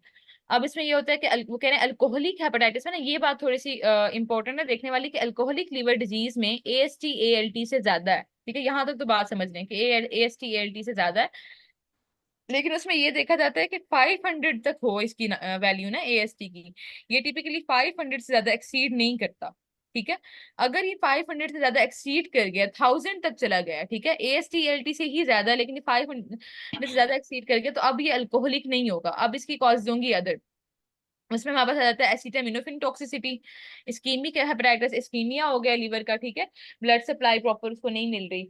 और उसके अलावा हमारे पास इसमें आ जाता है एक्यूट वायरल हेपेटाइटिस या ऑटो इम्यून हेपेटाइटिस, ठीक है, ये कॉज होती है वैसे और ये जो होता है ना एएलटी एएसटी से ज्यादा, इसमें ज्यादातर वायरल हेपेटाइटिस आ रहा होता है। तो ये एमसीक्यू आ जाता है कि वायरल हेपेटाइटिस में क्या होता है, एएलटी ज्यादा होता है, और अल्कोहलिक हेपेटाइटिस में एएसटी ज्यादा होता है। फिर ना थोड़ी सी वैल्यू को भी देखना, अगर ELT। 1000 से ज्यादा एएसटी आ गए हैं ना तो उसमें हमारे पास क्या होगा कि या तो एसिटामिनोफेन टॉक्सिसिटी की वजह से है या फिर इस्कीमिक हेपेटाइटिस की वजह से या एक्यूट वायरल हेपेटाइटिस की वजह से, ठीक है। आप लोग ना म्यूट कर लें अपने आप को थोड़ा सा ना। ओके। अच्छा, उसके बाद फिर अल्कलाइन फॉस्फेटेज के बारे में ना आपको एक बात बतानी चाहिए कि ये जब भी बिलियरी ऑब्स्ट्रक्शन आई ना, बाइल डक्ट या common hepatic duct, cystic duct, जब डक्ट्स की इन्वॉल्वमेंट आएगी ना लीवर के आगे डक्ट, बिलियरी ट्रैक्ट की इन्वॉल्वमेंट आती है, तब एएलपी बढ़ता है। और एएलपी की ये स्पेसिफिक कैरेक्टरिस्टिक है, ये बोन डिजीज में भी बढ़ रहा होता है, ठीक है। एएलपी और गामा ग्लूटामाइल ट्रांसफेरेज का डिफरेंस ये है कि ये एक तो इनका कॉमन चीज ये दोनों बिलियरी ट्रैक्ट की डिजीज में बढ़ते हैं, लेकिन एएलपी जो है ये बोन डिजीज में भी साथ बढ़ता है, लेकिन गामा ग्लूटामाइल ट्रांसफरेज ना बोन डिजीज में साथ नहीं बढ़ता, ठीक है। ये इनका आपने डिफरेंस देख लिया ना, इससे ना आपको सिनेरियोस पिक करने में बहुत ज्यादा हेल्प मिलेगी। अगर आपने देख लिया कि अगर मेंशन किया हुआ है एएलपी डिजीज तो वो डायग्नोसिस बिल्कुल चेंज हो जाता है, वो कोलिसिस्टाइटिस है फिर वो कोलिडोकोलिथियासिस और उसकी तरफ जा रहा होता है। तो इसलिए आपको ना बेसिकली यहाँ पे थोड़ा सा बेसिक कॉन्सेप्ट बनाने के लिए चीजों को पता हो, एएलटी कब एएसटी से ज्यादा होगा, एएसटी एएलटी से कब ज्यादा होगा, अल्कलाइन फॉस्फेटेज कब बढ़ेगा, ठीक है। ये मैंने आप लोगों को बता दिया कि लीवर डिजीज में बिलिरुबिन बढ़ जाता है, एल्ब्यूमिन कम हो जाता है, ठीक है। एल्ब्यूमिन प्रोथ्रोम्बिन, जब भी क्लोटिंग फैक्टर्स इफेक्टिव होंगे, उनको मसला आएगा, डिफेक्ट आएगा उनका, तो फिर प्रोथ्रोम्बिन टाइम भी बढ़ेगा, ठीक है। बाकी प्रोथ्रोम्बिन टाइम किस तरह से बढ़ता है और क्या क्या इफेक्ट है, एपीटी एपीटीटी, इनको हमने इंशाल्लाह ब्लड में पढ़ना है अच्छे से। फिर प्लेटलेट जो होते हैं वो एडवांस लिवर डिजीज में जो है वो डिक्रीज हो जाते हैं। थ्रोम्बोपोइटिन प्रोटीन जो है ना, जो लीवर के अंदर बन रही होती है, वो कम हो जाती है लीवर स्क्रिस्टेशन की वजह से। ये देख लेना। अब यहाँ पे मेन आ जाता है हमारे पास रे सिंड्रोम। ठीक है, रे सिंड्रोम क्या होता है कि ऑफन हमारे पास ना चाइल्डहुड हिपैटिक इनकेफ्लोपैथी है, ठीक है। हिपैटिक इनकैफ है चाइल्डहुड में। इसमें होता क्या है बेसिकली कि वो कहते हैं कि इसकी इटियोलॉजी अननोन है, ये नहीं पता कि मतलब एग्जैक्टली प्रोसेस क्या होता है। ऐसा क्या होता है कि वेरिसेला जोस्टर वायरस या इन्फ्लुएंजा वायरस का इन्फेक्शन हुआ है और उनको एस्पिरिन दी है तो उनमें हिपैटिक इनकैफ हो गई, ये नहीं पता कि मतलब रीजन क्या है कि कैसे हो जाता है। लेकिन मतलब ये है कि रिलेट किए गए केसेस में यही देखा गया है कि जो भी हमारे पास बच्चे हैं ना, उनको अगर इन्फ्लुएंजा या वेरिसेला जोस्टर वायरस का इन्फेक्शन था, उनको एस्पिरिन दी तो वो हेपेटिक इनकैफ में चले गए, ठीक है। और ये एस्पिरिन करती क्या है कि हमारे पास ना माइटोकॉन्ड्रियल एंजाइम्स जो है ना, उनकी इनहिबिशन कराती है, बीटा ऑक्सीडेशन को डिक्रीज करके ना, मतलब जो एटीपी वगैरह की फॉर्मेशन हो रही होती है माइटोकॉन्ड्रिया में ना, उसको प्रिवेंट कराती है। एटीपी नहीं बनने देती, ठीक है, उसको प्रॉपर वर्क नहीं करने देगी। हमारे पास लीवर में जो माइटोकॉन्ड्रियल एंजाइम्स है, ठीक है, सेल्स को प्रॉपर से फंक्शन नहीं करने देती है। अच्छा, इसमें ये होता है कि एक और बात, हमने चिल्ड्रन में हमेशा एस्पिरिन को अवॉइड करना है, लेकिन कवासाकी डिजीज जो है ना, इसमें हम देते हैं, ये रिस्पोंड ही एस्पिरिन से करती है। इंशाल्लाह हम मस्कुलोस्केलेटल वाले चैप्टर में कवासाकी डिजीज पढ़ेंगे। वाहिद एक डिजीज है बच्चों की कवासाकी डिजीज, जो कि सिर्फ एस्पिरिन से रिस्पोंड करती है और उसमें हम एस्पिरिन देते हैं, ठीक है। एक कवासाकी डिजीज होती है जिसमें एस्पिरिन जो है हम दे रहे होते हैं। एक फिर एडल्ट में डिजीज है, वो इंशाल्लाह हम पढ़ेंगे मस्कुलोस्केलेटल वाले चैप्टर, तो उसमें देखेंगे, ठीक है। अब उसमें दूसरा वो ये बता रहे हैं कि हमारे पास सैलिसाइलेट होती है ना एस्प्रिन बेसिकली, तो इसका निमोनिक बता दिया है कि ये नहीं देनी होती क्योंकि ये लीवर की हिपेटोसाइट सिस्टिएटोसिस करा देती है, हाइपोग्लाइसीमिया, हिपेटोमेगैली, वही लीवर जब डैमेज हो रहा है बेसिकली, इसने लीवर का फंक्शन जो है उसको डिस्टर्ब किया ना। माइटोकॉन्ड्रिया को जब जाके डैमेज किया है तो लीवर के सेल्स काम नहीं करेंगे ना। माइटोकॉन्ड्रिया क्या, इसके बारे में हम पढ़ते हैं कि power house of the cell है। जब माइटोकॉन्ड्रिया ही काम नहीं करोगे तो सेल्स काम नहीं करेंगे प्रॉपर। तो हिपैटोमेगैली, हाइपोग्लाइसीमिया, लीवर की स्टीएटोसिस हो रही होती है। वेरिसेला जोस्टर वायरस का इन्फेक्शन या इन्फ्लुएंजा वायरस का इन्फेक्शन उसके साथ ये एसोसिएट करती है। कोमा, हिपैटिक इनकैफ वालों में कोमा वाली कंडीशन आ रही होती है ना। अच्छा, इसकी ना 3 स्टेजेस होती हैं, स्टेज 1 2 3 ना। तो ये आप लोगों के जिम्मे है, जो सेशन के स्टूडेंट्स है ना, उन लोगों के जिम्मे असाइनमेंट है कि इसकी 3 स्टेजेस तो मुझे बताइएगा, ग्रुप में आप लोगों ने बतानी है, ठीक है। अच्छा, अब इसकी फाइंडिंग्स हमारे पास क्या रहता है कि माइटोकॉन्ड्रियल एब्नॉर्मेलिटीज नजर आएंगी, ठीक है, फैटी चेंजेस वगैरह उसमें नजर आ रहे होंगे, वही हाइपोग्लाइसीमिया, वोमिटिंग, हिपैटोमेगैली, आईसीपी वगैरह बड़ा होता है। ऐसा होता ही है ना कि लीवर ने ना अमोनिया की डिटॉक्सिफिकेशन करनी होती है, उसे अमोनिया आयन में कन्वर्ट करना होता है। जब लीवर फंक्शन ही नहीं कर रहा, ठीक है, तो अमोनिया की डिटॉक्सिफिकेशन नहीं होगी। आगे से सोने पे सुहागा ये है कि जो अमोनिया होता है वो ब्लड ब्रेन बैरियर को क्रॉस कर सकता है, वो ब्लड ब्रेन बैरियर को क्रॉस करके जाएगा ब्रेन में और फर्दर डैमेज कराएगा, हिपैटिक इनकैफ, आईसीपी बढ़ा देना, ठीक है, कोमा की स्टेट में लेके जा रहा होता है। तो इसमें ना ये सारी कंडीशंस आ जाती हैं, क्योंकि अब रे सिंड्रोम बेसिकली हिपैटिक इनकैप इन चिल्ड्रन ही है। तो हम जरा हिपैटिक इनकैप को भी साथ में देख लेते हैं। हुआ क्या, सिरोसिस हुई, प्रोटोसिस्टेमिक शंट्स वगैरह बने। ये तो यहाँ पे तो उन्होंने सिरोसिस बता दी ना, बच्चों में होता है वेरिसेला जोस्टर वायरस के साथ एस्पिरिन देना, और एस्पिरिन ने जाके माइटोकॉन्ड्रिया को डैमेज किया, लीवर सेल्स अपना फंक्शन नहीं कर पा। अमोनिया की प्रोडक्शन, अमोनिया का मेटाबॉलिज्म कम हुआ, न्यूरोसाइकेट्रिक डिसफंक्शन, ठीक है। और ये सारा एरोजल कोमा, कोमा वगैरह में पेशेंट जा रहा है। सो अमोनिया की प्रोडक्शन ज्यादा हो रही है।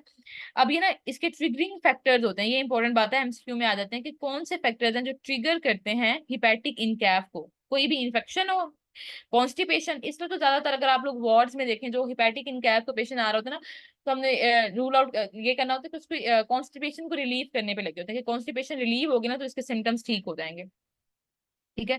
अब वो कह रहे हैं या तो हमारे पास इसकी प्रोडक्शन बढ़ जाए, कॉन्स्टिपेशन, इन्फेक्शन है, जीआई ब्लीड के केसेस में, या फिर रीनल फेलियर हो रहा है, डायरेटिक्स का यूज हो रहा है, उसकी वजह से इसकी ना रिमूवल कम हो गया। या bypass hepatic flow, positive positive होती है ट्रांसरेगुलर इंट्राहिपैटिक प्रोटोसिस्टेमिक शंट। इसमें ये करते हैं कि डायरेक्ट ना, मतलब ये लीवर है ना, अगर प्रोटोसिस्टेमिक शंट में ना, ये पोर्टल वेन पड़ी हुई है, ये हिपैटिक वेन पड़ी हुई है, इन दोनों को ना इसको उठा के पकड़ते हैं, यहाँ से ये लेते हैं, इन दोनों को ना आपस में जोड़ देते हैं, बाईपास कर देते हैं लीवर को, क्योंकि लीवर के अंदर जाए ना, क्योंकि अगर लीवर का किसी में डिजीज वगैरह है तो जब लीवर बाईपास हो गया तो लीवर के अंदर जो फंक्शन होना था वो फंक्शन भी नहीं होगा। ठीक है ना, लीवर ने डिटॉक्सिफिकेशन करनी थी अमोनिया की, जब लीवर को ही बाईपास कर दिया हमने टिप्स में, ट्रांसयूगुलर इंट्रा हेपेटिक प्रोटोसिस्टेमिक शंट में, तो जितना भी हमारे पास वो जो ब्लड है ना, टॉक्सिन्स कंटेनिंग अमोनिया जिसमें है, वो सारा डायरेक्ट पोर्टल वेन से पैटिक वेन में जाएगा और आगे इंफीरियर वेना कैवा और आगे जो है ना बॉडी आगे चला जाएगा। ठीक है, और अमोनिया वो हिपैटिक इनकैप करा रहा होगा। फिर इसमें हमने यही कहना है कि ट्रीटमेंट में इलेक्ट्रोलोज देते हैं, ठीक है, अमोनियम जनरेशन ताकि ज्यादा कराता है वो अमोनियम आयन की, और रिफैक्सिमिन देते हैं जो कि ना अमोनिया प्रोड्यूसिंग गट बैक्टीरिया को डिक्रीज करता है। ठीक है, यहाँ तक क्लियर हो गया सबको?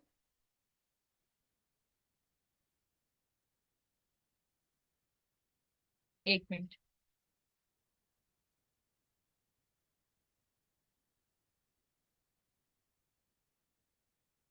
मैं पानी पी लूँ, आगे बता, आगे पढ़ाती हूँ, 1 मिनट दे दो।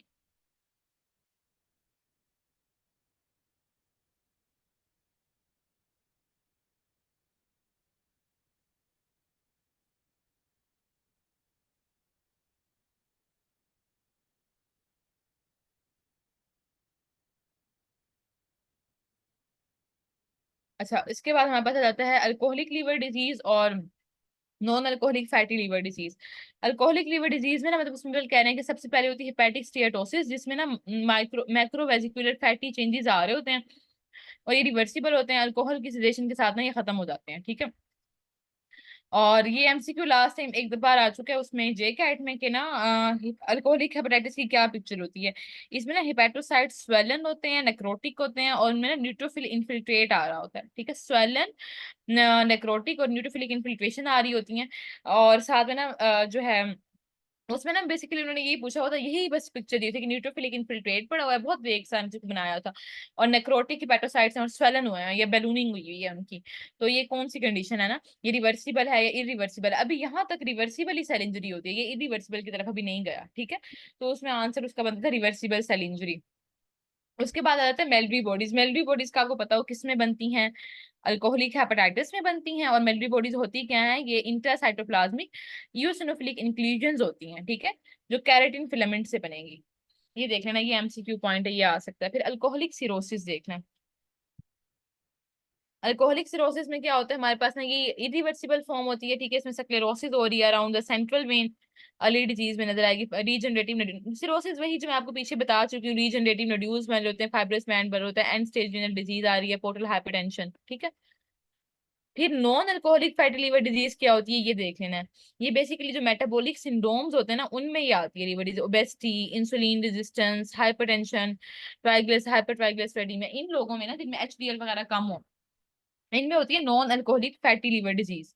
ठीक है, इसमें सेलुलर बैलूनिंग होती है, इवेंचुअल फिर नेक्रोसिस हो जाएगी, और इसमें ना सिग्निफिकेंट इन्फ्लेमेशन और फाइब्रोसिस वगैरह हमें नहीं मिल रही होती, स्टीएटोसिस होती है जस्ट, लेकिन फाइब्रोसिस या इन्फ्लेमेशन नहीं मिल रही होती। ठीक है, और उसके बाद नॉन अल्कोहलिक स्टेटोहेपेटाइटिस में ये लोब्यूलर इन्फ्लेमेशन है, हेपेटोसाइट्स की बैलूनिंग हो रही होती है, फिर एडेन फाइब्रोसिस की तरफ जा रहा होता है। Non alcoholic steatohepatitis. ठीक है, non alcoholic fatty liver disease में हमारे पास फाइब्रोसिस वगैरह नहीं हो रही, और जो है लेकिन स्टेटोहेपेटाइटिस में फाइब्रोसिस हो रही होती है, हेपेटाइटिस का अगर वर्ड आ जाता है तो। ऑटो इम्यून लीवर डिजीज में आपको ये पता हो कि यहाँ पे एंटी स्मिथ मसल या एंटी लीवर या एंटी किडनी एंटीबॉडीज मिल रही होती हैं। ठीक है, ये इतना काफी, और ये फीमेल्स में ज्यादा होती है। ठीक है, ये हो गया। इसके बाद हमारे पास आ जाते हैं लीवर ट्यूमर्स। लीवर ट्यूमर्स में भी हमने थोड़े बहुत MCQ पॉइंट्स देखने हैं कि जैसे हमारे पास हिपैटिक हिमेंजियोमा है, इसमें से कभी MCQ आया नहीं है, लेकिन आ सकता है, तो क्या आ सकता है? एक तो इसको कैवर्नस हिमेंजियोमा कहते हैं। ठीक है, और इसमें ना बायोप्सी हम नहीं करेंगे, कॉन्ट्राइंडिकेटेड है, क्योंकि हेमरेज का रिस्क होता है, वीनस मेल फॉर्मेशन होती है ना, जो वेन्स है ना उनकी मेल फॉर्मेशन हो जाती है लीवर में, तो उसकी वजह से बनता है हिमेंजियोमा, नाम से ही पता लग रहा है। ठीक है, इसकी बायोप्सी कॉन्ट्राइंडिकेटेड होती है हेमरेज के रिस्क की वजह से। फिर फोकल नोड्यूलर हाइपरप्लेजिया, इसमें से एक आध बार MCQ आया हुआ है। जो इसमें इंपॉर्टेंट बात है कि ये क्या होता है कि इसमें ना हमारे पास हाइपर प्लास्टिक रिएक्शन होता है हिपैटोसाइट्स का अराउंड एन एब्रेंट डिस्ट्रोफिक आर्टरी। ठीक है, और सेंट्रल स्टिलेट स्कार बनता है, ये इंपॉर्टेंट बात है। ये इस तरह से हिस्टोलॉजी दी हुई होती है, और उससे पूछ लेंगे कि मतलब ये क्या है डिजीज। सेंट्रल स्टीलेट स्कार है, एक एब्रेंट डिस्ट्रोफिक आर्टरी पड़ी हुई है, और उसके अराउंड क्या हुआ है कि हाइपरप्लास्टिक रिएक्शन हो गया। ठीक है, एब्रेंट डिस्ट्रोफिक आर्टरी के अराउंड हाइपरप्लास्टिक रिएक्शन और सेंट्रल स्टीलेट स्कार। फिर हिपैटिक एडिनोमा आ जाता है। हिपैटिक एडिनोमा जो होता है हमारे पास रेयर बिनाइन ट्यूमर है, और ये क्या करता है कि रिलेट कर रहा होता है हमारे पास कॉन्ट्रासेप्टिव यूज के साथ। ये इंपॉर्टेंट बात है कि एनाबोलिक स्टेरॉइड या कॉन्ट्रासेप्टिव जो यूज करते हैं ना, उनमें हिपैटिक एडिनोमा के चांसेस ज्यादा होते हैं। ठीक है, फिर कार्सिनोमा आ गया। कार्सिनोमा में हमें पता है एचबीवी मोस्ट कॉमन होता है। उसके अलावा अगर सिरोसिस की बात हो रहा है तो एचसीवी, और वो सारी डिजीजेस जो लिवर डिजीज करा रही हैं, alcoholic hepatitis, non alcoholic hepatitis, auto immune disease, ये सारी अगर ज्यादा ज्यादा प्रोग्रेस करेंगी ना, एट द एंड ये हिपैटोसेलुलर कार्सिनोमा कराती हैं। जैसे कि हीमोक्रोमेटोसिस में आयरन की डेपोजिशन हो जाती है in the liver, Wilson disease में कॉपर की डेपोजिशन हो रही है, अल्फा 1 एंटीट्रिप्सिन डेफिशिएंसी आगे हम देखते हैं उसमें एंडोप्लाज्मिक रेटिकुलम जो है ना उसके अंदर प्रोटीन के एग्रीगेट बन रहे होते हैं। ठीक है, एफ्लाटॉक्सिन जो है ये लिवर के लिए स्पेसिफिकली टॉक्सिक है। ठीक है, कार्सिनोजेनिक होता है फॉर द लीवर। तो इसमें वही हमें जॉन्डिस, एनोरेक्सिया, टेंडर हिपैटोमेगाली वगैरह मिल रही होती है। और साइड मतलब वो जो हम स्पेटोसेलुलर कार्सिनोमा में आ जाते हैं ना कि एसाइटीज होंगी, वही सिरोसिस वाले सारे साइन सिम्टम्स आएंगे, पोर्टल हाइपरटेंशन, हिपैटोमेगाली, वो जो हम पीछे सारे स्टिग्मेटा पढ़ के आए हैं वो डायग्राम देख के ना पिक्चर के साथ। इसके जो हमारे पास डायग्नोसिस होती है, हमने सीटी कराना होता है या एमआरआई कराना होता है, उस पर हमें पता लगता है कि ऐसे हेपेटोसेलुलर कार्सिनोमा है। एंजियोसार्कोमा लीवर का, ये इसमें ना वो होता है विनाइल क्लोराइड का अक्सर आता है, ये एमसीक्यू आता है कि इसकी एसोसिएशन है आर्सेनिक या विनाइल क्लोराइड। ठीक है, एंडोथीलियल ओरिजिन का ट्यूमर है, मैलिग्नेंट, ये बात देख लें। फिर मेटास्टेसिस का ये होता है कि हाँ कोई प्राइमरी डिजीज है ना, अगर जीआईटी में है, ब्रेस्ट में, लंग में, तो वो मेटास्टाइज करके लीवर में आ सकते हैं। ये हमने ना इंशाल्लाह ट्यूमर पढ़ना है न्यूप्लेजिया में, उसमें ना प्रॉपर मेंशन है कि इस जगह का प्राइमरी ट्यूमर कहाँ कहाँ स्प्रेड कर सकता है, और इसमें से ना एमसीक्यूज भी आते हैं। ठीक है, तो वो हम इंशाल्लाह प्रॉपर टेबल है वो देखेंगे कि मेटास्टेसिस कहाँ कहाँ हो सकती है, किस साइड से। अच्छा, ये इंपॉर्टेंट है बर्ड कैरी सिंड्रोम।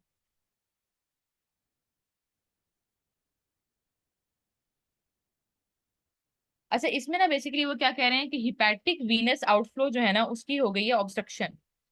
हिपैटिक, अब बच्चे ना ऐसा ऐसा छोड़ने लगे हैं मीटिंग। अच्छा, हिपैटिक वीनस आउटफ्लो की ऑब्स्ट्रक्शन हो जाती है। ये वीनस आउटफ्लो जो हिपैटिक वेन बाहर की तरफ लेके जा रही है ना, ब्लड आउटफ्लो, ठीक है, उसकी ऑब्स्ट्रक्शन होती है। जब यहाँ पे ऑब्स्ट्रक्शन हो जाएगी तो पीछे से क्या होगा, पीछे से स्वेलिंग ही होगी ना, लिवर इनलार्ज होगा, हिपैटोमेगाली, स्प्लीनोमेगाली होगी, क्योंकि यहाँ से ब्लड आ रहा है, वो आगे पास नहीं किया जा रहा, तो वो स्वेलन करेगा इस एरिया को। ठीक है, हिपैटोमेगाली कराएगा, फिर थ्रोम्बोसिस हो गई है, कंप्रेशन हो गई है, तो पीछे लीवर का क्या होगा, वो उसकी कंजेशन हो जाएगी लीवर में। ठीक है, कंजेस्टिव लीवर डिजीज आ जाएगी, नटमैग मोटर लेपेरस लीवर कहने लग जाएगी, क्योंकि यहाँ पे ना फ्लूइड और ब्लड अकोमोडेट होता जा रहा है ना, बाहर नहीं जा पा रहा, तो मोटर लेपेरस आ जाएगी लीवर की। नटमैग, ये एमसीक्यू आ जाता है, नटमैग लीवर या मोटर लेपेरस ऑफ द लीवर किस में होती है, हमारे पास बर्ड कैरी सिंड्रोम में होती है। ठीक है, और हाइपर कोगुलेबल स्टेट पॉलीसाइथीमिया वगैरह वगैरह इनके साथ ये एसोसिएट करता है। और इसमें ये होता है कि हिपैटोमेगाली हो रही है, एसाइटिस हो रही है, वेरिसिस, एब्डोमिनल पेन, लीवर फेलियर वगैरह इसकी तरफ जाएगा ये पेशेंट। हिपैटोमेगाली, एसाइटिस और एब्डोमिनल पेन ये सारे इसमें आ रही हैं। अब उन्होंने कंपैरिजन किया है कि हिपैटिक वेन की थ्रोम्बोसिस और पोर्टल वीनस थ्रोम्बोसिस में क्या डिफरेंस है। पोर्टल वीनस थ्रोम्बोसिस में ना कि इनफ्लो जो है वो उसमें मसला है, अंदर ब्लड जाएगा ही नहीं, जा ही नहीं रहा जब लीवर में ब्लड, तो हिपैटोमेगाली यहाँ नहीं होगी। पहला मेन डिफरेंस तो यही है कि जो हमारे पास बर्ड कैरी सिंड्रोम है इसमें हिपैटोमेगाली हो रही होती है, इसमें हिपैटोमेगाली नहीं होगी। Nutmeg liver Budd Chiari syndrome में आएगा लेकिन पोर्टल वेन थ्रोम्बोसिस में नहीं आएगा। ठीक है, इसमें एसोसिएशन ये होती है, वो कह रहे हैं कि अगर ना पोर्टल वेन जो है ना इसकी थ्रोम्बोसिस अगर स्प्रेड कर जाती है फर्दर, तो इसमें हमारे पास क्या होगा कि स्पीयर मेसेंटेरिक वेन तक अगर एक्सटेंड कर जाती है तो ये बाउल इस्कीमिया भी करा सकती है। ठीक है, बाउल इस्कीमिया हो जाएगा, और इसमें हमारे पास जो कंडीशन है ना सिरोसिस, मिलिग्नेंसी, पेंक्रेटाइट, मतलब इसकी वजह से ये होती है। ये इसकी पीछे से एटोलॉजी है, मिलिग्नेंसी कोई चल रही हो, कोई पेंक्रेटाइटिस चल रहा हो, सेप्सिस हो या सिरोसिस हो। अब इसमें हमने यही देख लेना कि बर्ड कैरी सिंड्रोम में क्या हो रहा है, हिपैटिक वेन में थ्रोम्बोसिस हो रही है। इसमें ये एक एमसीक्यू आ जाता है, नटमैग लीवर का पूछ लेते हैं। ठीक है, कंजेस्टेड लीवर अपेयरेंस, आगे ब्लड पास नहीं कर रहा। और दूसरा इसमें हिपैटोमेगाली इसमें होती है, नीचे वाली में हिपैटोमेगाली नहीं होती। इसमें पोर्टल हाइपरटेंशन ऐसा सच नहीं होती, लेकिन नीचे पोर्टल हाइपरटेंशन, जब यहाँ थ्रोम्बोसिस आएगी ना, हम पीछे पड़ गए ना पोर्टल हाइपरटेंशन की कॉज में, पोर्टल वेन थ्रोम्बोसिस, इसमें हमें पोर्टल हाइपरटेंशन मिलती है, और ऊपर वाले में ना हिपैटोमेगाली मिलती है, पोर्टल हाइपरटेंशन नहीं मिलती। इसमें बाउल इस्कीमिया हो सकता है, उसमें बाउल इस्कीमिया वगैरह का कोई रोल नहीं है, क्योंकि ऊपर आउटफ्लो जो है उसकी ऑब्स्ट्रक्शन है, पीछे से ऑब्स्ट्रक्शन नहीं आ रही। ठीक है, क्लियर है यहाँ तक। आज इंशाल्लाह हम लेक्चर थोड़ा लंबा करेंगे और जीआईटी कंप्लीट करेंगे, क्योंकि ये 3 डेज में हमने कंप्लीट करना थी, तो अभी हम वैसे ही आज फोर्थ डे है इसको। उसके बाद हमारे पास आ जाता है alpha one anti trypsin deficiency. ठीक है, alpha one anti trypsin deficiency में यही है कि जो हमारे पास एंटी ट्रिप्सिन प्रोटीन है, ठीक है, उसके ना मिसफोल्डेड जीन प्रोडक्ट बनेंगे। ठीक है, मिसफोल्डेड जीन प्रोडक्ट्स जो प्रोटीन के बनते हैं एग्रीगेट हो जाएंगे इन द हिपेटोसेलुलर एंडोप्लाज्मिक रेटिकुलम। और ये जो एग्रीगेट्स होते हैं ना, ये भी पैस पॉजिटिव होते हैं। ये जो स्टेन है ना पैस, ये देते हैं, और ये मतलब इसको पिक कर लेंगे ना स्टेन को, इसलिए इनको कहते हैं हम पैस पॉजिटिव होते हैं।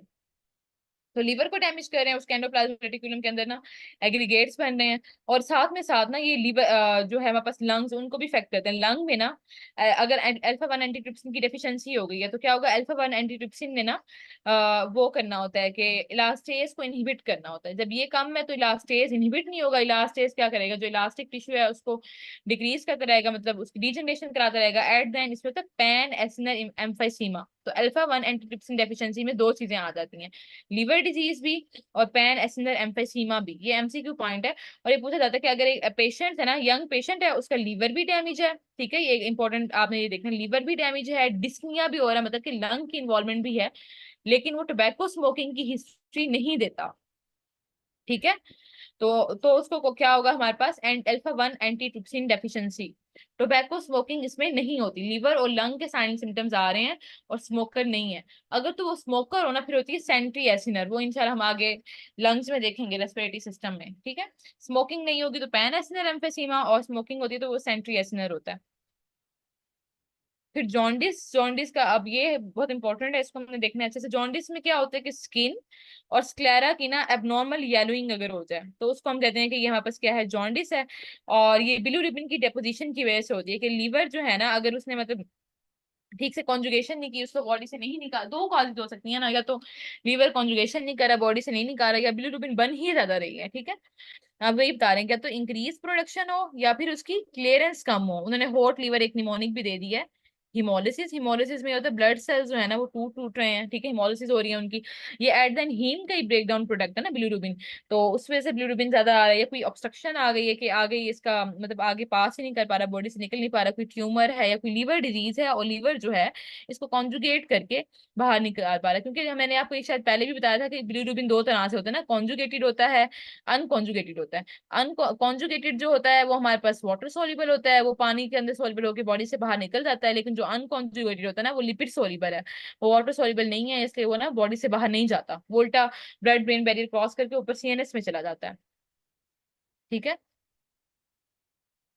इसमें भी हमने देख लेना है कि कॉन्जुगेटेड हाइपरबिलिरुबिनीमिया में क्या होता है कि बिलियरी ट्रैक की कोई ऑब्स्ट्रक्शन आ गई है, या बिलियरी ट्रैक की कोई, बिलियरी ट्रैक में मसला है ना, क्योंकि कॉन्जुगेशन हो चुकी है। कॉन्जुगेट का मतलब क्या है कि कॉन्जुगेटेड हाइपरबिलिरुबिनीमिया का कि कॉन्जुगेशन हो गई है, लिवर जो है उसने जो है यूटीपी ग्लूकुरोनाइड ट्रांसफरेज जो है वो कन्वर्ट कर रहा होता है उसको, अनकॉन्जुगेटेड बिलिरुबिन को कॉन्जुगेटेड बिलिरुबिन में वो कन्वर्ट कर चुका है। ठीक है, ये मैंने आपको बताया भी था, ये पूरा साइकिल हमने देखा था ना कि किस तरह से albumin bounded unconjugated bilirubin liver के अंदर आता है, वहां पे यूडीपी ग्लूकुरोनाइल ट्रांसफरेज उसको कॉन्जुगेटेड में कन्वर्ट करता है। ये आगे भी डायग्राम भी आ रही है, उससे मैं दिखाती हूँ, फिलहाल आप इसको रीड कर लें कि बिल्ली ट्रैक की कोई ऑब्स्ट्रक्शन का कॉन्जुगेटेड में होगा आगे मसला है, लीवर के आगे बिल्ली ट्रैक की कोई ऑब्स्ट्रक्शन हो गई है, बिल्ली ट्रैक की कोई डिजीज हो गई है, या उसको एक्सक्रीट करने में मसला आ रहा है ना, बिलिरुबिन को एक्सक्रीशन डिफेक्ट है, एक्सक्रीशन डिफेक्ट में ड्यूबिन जॉनसन और रोटर सिंड्रोम आ जाता है। ठीक है, बिली ट्रैक की डिजीज में primary sclerosis cholangitis, primary biliary cirrhosis, और ऑब्स्ट्रक्शन में वही गॉल स्टोन्स कोलेंजियोकार्सिनोमा। ठीक है, फिर अनकॉन्जुगेटेड में ये होगा कि पीछे से ज्यादा बन रहा है, कोई हिमोरेटिक डिजीज है। ठीक है, न्यूनेट्स में ये बिनाइन होती है, या फिर क्रिगलर नजार या गिलबर्ट, ये हम पढ़ते हैं, क्रिगलर नजार गिलबर्ट ड्यूबिन जॉनसन, ये सारी हमने डिजीज आगे पढ़नी है, स्टेप बाय स्टेप यही पढ़नी है हमने। ठीक है, फिर मिक्स भी हो सकता है, ये हेपेटाइटिस और सिरोसिस में ना मिक्स्ड होता है, डायरेक्ट भी होता है और इनडायरेक्ट भी होता है हाइपरबिलिरुबिनीमिया। डायरेक्ट मतलब कॉन्जुगेटेड, इनडायरेक्ट मतलब अनकॉन्जुगेटेड। अच्छा, पहले तो हम ना बिनाइन न्यूनेटल देखते हैं, स्टेप बाय स्टेप ना हम सारी डिजीजेज ही पढ़ रहे हैं। ठीक है, बिनाइन न्यूनेटल में हमारे पास क्या होता है, अनकॉन्जुगेटेड बिलिरुबिन भर जाता है। होता क्या है कि जो बच्चा है ना, उसमें ना RBC turnover, fetal RBC turnover ज्यादा होता है। ज्यादा क्यों होता है कि बच्चों का ना, अगर आपने देखा हो ना, इनमें हिमेटोक्रिट इनका ज्यादा होता है, इनका एचबी लेवल ना अगर आप चेक करें, हीमोग्लोबिन लेवल इनका ज्यादा होता है नॉर्मली ना, हिमेटोक्रिट ज्यादा होता है, और इनके जो आरबीसीज हैं उनका लाइफ स्पैन कम होता है। इसका मतलब ये है कि एक तो आरबीसीज हैं भी बॉडी में ज्यादा, फिर उनका लाइफ स्पैन भी कम है, वो बार बार टूट रहे हैं और बन रहे हैं। जब बार बार टूटेंगे तो बिलिरुबिन भी ज्यादा बनेगा, तो वो क्या कराएगा, अनकॉन्जुगेटेड हाइपरबिलिरुबिनीमिया। ठीक है। फिर इमेच्योर न्यूबॉर्न लीवर, इसका मतलब ये बात तो आप सबको पता ही होनी है, ये कॉमन है कि हम लोगों का फाइनल ईयर में एमसीक्यू आता था। यूडीपी ग्लूकोरोनाइल ट्रांसफेरेज की एक्टिविटी जो है वो लीवर में डिक्रीज होती है। जो लीवर है ना, न्यूबॉर्न लीवर जो है ना वो इमेच्योर होता है, उसके अंदर यूडीपी ग्लूकोरोनाइल ट्रांसफेरेज एक्टिविटी हमारे पास कम होती है। जब वो कम होगी तो वो भी जब यूडीपी ग्लूकोनाइल ट्रांसफेरेज ही कम है जिसने कॉन्जुगेशन करनी है लीवर की अनकॉन्जुगेटेड, सॉरी लीवर नहीं, बिलीरुबिन की, अनकॉन्जुगेटेड बिलीरुबिन को कॉन्जुगेटेड बिलीरुबिन में कन्वर्ट करना है। अगर वो एंजाइम ही नहीं होगा या कम होगा तो फिर अनकॉन्जुगेटेड बिलीरुबिन बढ़ जाएगा। फिर स्टीराइल न्यूबॉर्न गट में क्या होता है कि यूरोबिलिनोजन में कन्वर्जन डिक्रीज हो रही हो, ठीक है। अब इसमें ये होता है कि हमारे पास ना एक तो न्यू बर्न के अंदर ना गट में स्टीराइल है, उसमें ज्यादा बैक्टीरियन है, जिन बैक्टीरियन है ना, इसको ये मैं अभी आपको बता, ये हम लोगों ने बल्कि पढ़ा है यूरोबिल, पिछले लेक्चर्स में हम इसकी फिजियोलॉजी देख के आए थे, कि अब दोबारा भी बता देती हूँ मैं। अच्छा, आगे जाके ना डायग्राम है तो उससे मैं मजीद एक्सप्लेन कर दूंगी। जब गट के अंदर जाता है ना कॉन्जुगेटेड बिलीरुबिन, उसके बाद फिर एंजाइम इसको यूरोबिलिनोजन में कन्वर्ट करके स्टर्कोबिलिन और यूरोबिलिनोजन में कन्वर्ट करते हैं, वहां से वो किडनी और स्टूल के थ्रू पास होता है, तो वो एंजाइम अभी कम होते हैं। और ना इंटेस्टाइनल ब्रश वाटर पे ना एक बीटा ग्लूकोनाइडेज एंजाइम पड़ा होता है, ठीक है, जिसने ना क्या करना होता है कि डी कॉन्जुगेशन कर देनी होती है ना, और थोड़ी सी एंटेरो हेपेटिक सर्कुलेशन करानी होती है। बल्कि मैं आपको डायग्राम से इसको समझा ही देती हूँ। वैसे मुझे याद तो यही आ रहा है कि मैंने आपको फिजियोलॉजी में पढ़ाया था। अच्छा, मोस्टली हमारे पास ये होता है कि ये हुआ हीमोग्लोबिन हमारे पास पड़ा हेपेटिक साइनोसाइड में ना, ये सर्कुलेटिंग बिलीरुबिन थी, ठीक है। ये एल्ब्यूमिन बाउंड बिलीरुबिन यहाँ पे आई है, अनकॉन्जुगेटेड है, और ये हमारे पास वाटर सोल्यूबल होती है, ठीक है। अनकॉन्जुगेटेड बिलीरुबिन लिपिड सोल्यूबल होती है, यहाँ पे उन्होंने वाटर सोल्यूबल क्यों इसको मेंशन किया हुआ है, ये लिपिड सोल्यूबल होती है, कॉन्जुगेटेड वाटर सोल्यूबल है, इसे तो उसमें बॉडी से एक्सक्रीट करना है। अनकॉन्जुगेटेड वाली लिपिड सोल्यूबल होती है और वो ब्लड ब्रेन बैरियर क्रॉस करके आगे जाती है, ठीक है, जो भी है। आगे जो है ना, हम यहाँ से जो बिलीरुबिन अंदर आई, और ये अनकॉन्जुगेटेड बिलीरुबिन के ऊपर क्या हुआ कि हमारे पास की कॉन्जुगेशन हुई यूडीपी ग्लूकोनाइल ट्रांस, हाँ अच्छा, वाटर इनसॉल्युबल ही लिखा हुआ है, मैं इसको गलत पढ़ी, ठीक है, वाटर इनसॉल्युबल और लिपिड सोल्युबल। अच्छा, अब ये अनकॉन्जुगेटेड बिलीरुबिन जो है हिपेटोसाइट के अंदर आई है, यूडीपी ग्लूकोनाइल ट्रांसफरेज ने इसके ऊपर एक्ट किया है और इसको कॉन्जुगेटेड बिलीरुबिन में कन्वर्ट कर दिया, ठीक है, ये वाटर सोल्युबल कॉन्जुगेटेड बिलीरुबिन बन गई है। अब ये आगे से यहाँ पे क्या होगा कि बाइल कैनालिकुलाई के थ्रू ट्रांसफर होगी और आगे चली जाएगी, ठीक है। अब इसने आगे फॉर एग्जाम्पल अब ये पड़ी हुई है गट, गट में जाना है, गट में ना वापस कुछ एंजाइम्स बैक्टीरिया वगैरह हैं, ठीक है, जिन्होंने क्या करना होता है कि ये जो कॉन्जुगेटिव बिलीरुबिन है ना, उसमें से ना 90% ऑफ द जो बिलीरुबिन है ना उसको ये यूरोबिलिनोजन में कन्वर्ट करेंगे, स्टर्कोबिलिन कुछ पार्ट स्टर्कोबिलिन में, कुछ यूरोबिलिनोजन में कन्वर्ट करके उसको ना किडनीज और फीसिस के थ्रू बाहर निकाल, किडनीज के पास भेजेंगे और फीसिस में निकाल देंगे, ठीक है। और जो सॉरी 90% जो है ना ये सारी जाएगी यूरोबिलिनोजन उसमें किडनी के थ्रू एक्सक्रीट हो जाएगी, ठीक है। और जो 10% फिर बचती है ना, 10% जो हमारे पास कॉन्जुगेटेड बिलीरुबिन है उसमें, उसकी फिर अगर फर्दर जो है ना उसमें से उसे कुछ पार्ट 1% तक या जो होता है ना वो जाता है हमारे पास स्टर्कोबिलिन में, स्टर्कोबिलिन की फॉर्म में फीसिस में जाता है, परसेंटेजेस शायद मे भी मैं गलत बता रही हूँ, लेकिन मतलब ऐसे ही होता है कि बहुत उसका 9% पार्ट स्टर्कोबिलिन में जाता है और बस जस्ट 1% पार्ट जो है ना वो बचता है और वो वापस लीवर की तरफ आ जाएगा। इसको कहते हैं इंटेरो हिपैटिक सर्कुलेशन के जीआईटी से दोबारा वापस लीवर की तरफ आ रही है, ठीक है। और ये क्या आता है बीटा ग्लूकोरोनिडेज, मतलब हाँ बस क्या हुआ, एक एंजाइम्स पड़े हुए थे यहाँ पे गट में जिन्होंने यूरोबिलिनोजन में कन्वर्ट करके उसको निकाल दिया हमारे पास यहाँ से बाहर यूरोबिलिन की फॉर्म में, ठीक है, यूरिन से बाहर निकाल दिया। और कुछ एंजाइम जो है हमारे पास कुछ जो है वो स्टर्कोबिलिन की फॉर्म में फीसिस में बाहर निकल गई, ठीक है। और जो बाकी जो 1% तक जो थोड़ी सी बचती है ना वो क्या करती है, उसकी इंटेरोहेपेटिक सर्कुलेशन हो जाती है डी कॉन्जुगेट होके, और वो डी कॉन्जुगेशन कौन कराता है, बीटा ग्लूकोरोनिडेज, ठीक है। ये एक टोटल प्रोसेस है। अब इसमें वो यही होता है कि जो न्यू बर्न है ना उसमें बीटा ग्लूकुरोनिडेज जो है ना वो ज्यादा है, ठीक है, क्योंकि उसमें वो दूसरा एंजाइम तो है नहीं जिसे यूरोबिलिनोजन में कन्वर्ट करना है, तो फिर बीटा ग्लूकुरोनिडेज की एक्टिविटी ना ऑटोमेटिकली बढ़ जाएगी और वो इंटेरोहेपेटिक सर्कुलेशन को बढ़ा देगा, पीछे भेजने लगेगा बिलिरुबिन को दोबारा से ना अनकॉन्जुगेट करके वापस लीवर की तरफ भेज रहा होगा। ये हो गया। अब उसके बाद है बीटा ग्लूकुरोनिडेज में क्या होता है कि ये लाइसोसोमल एंजाइम है for direct bilirubin, lysosomal enzyme है डायरेक्ट बिलिरुबिन की डी कॉन्जुगेशन कराता है, ठीक है। और ये ब्रेस्ट मिल्क में भी ये एंजाइम होता है, ये बात इंपॉर्टेंट है, ये आपको पता हो। और इसमें हम पिगमेंट ट्रांसफॉर्मेशन ऑब्वियसली कराएगा जब बिलिरुबिन का लेवल ये बढ़ा रहा है तो। अब ये कहते हैं कि ऑल जो न्यू बर्न है ना, उनके फर्स्ट 24 आवर लाइफ में ना ये फिजियोलॉजिकल तो वो जॉन्डिस होता ही होता है, जो कि विदाउट ट्रीटमेंट खुद ही रिजॉल्व कर जाता है।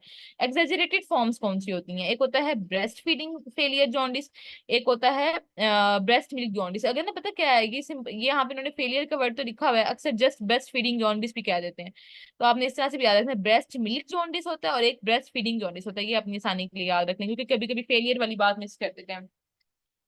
ब्रेस्ट फीडिंग फेलियर जॉन्डिस में ये होता है कि ब्रेस्ट मिल्क इनटेक ही इंसफिशिएंट है, बच्चा जो है ना वो ब्रेस्ट मिल्क प्रॉपर ले ही नहीं रहा, जिसकी वजह से वो डिहाइड्रेशन में जाएगा, बिलीरुबिन की एलिमिनेशन कम होगी और इंटेरोहेपेटिक सर्कुलेशन उसकी बढ़ जाएगी। मतलब इसमें ये होता है कि ओवरऑल ना फ्लूइड इनटेक उसका कम है, डिहाइड्रेटेड स्टेट में है और बिलीरुबिन का लेवल बढ़ रहा है।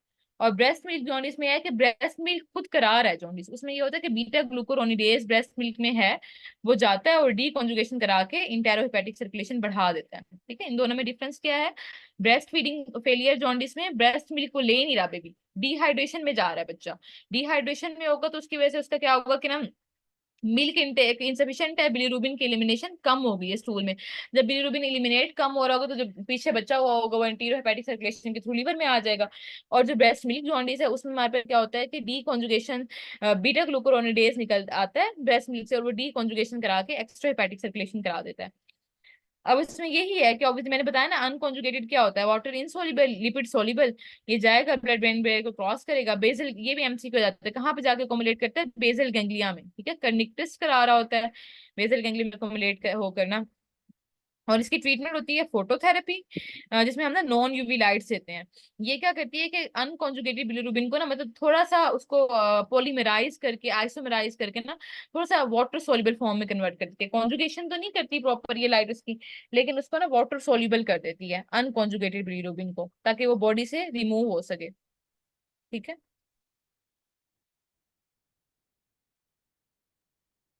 ये मैं फर्स्ट एड से ही पढ़ा रही हूँ, आपके पास नहीं लिखा हुआ क्या फर्स्ट एड में?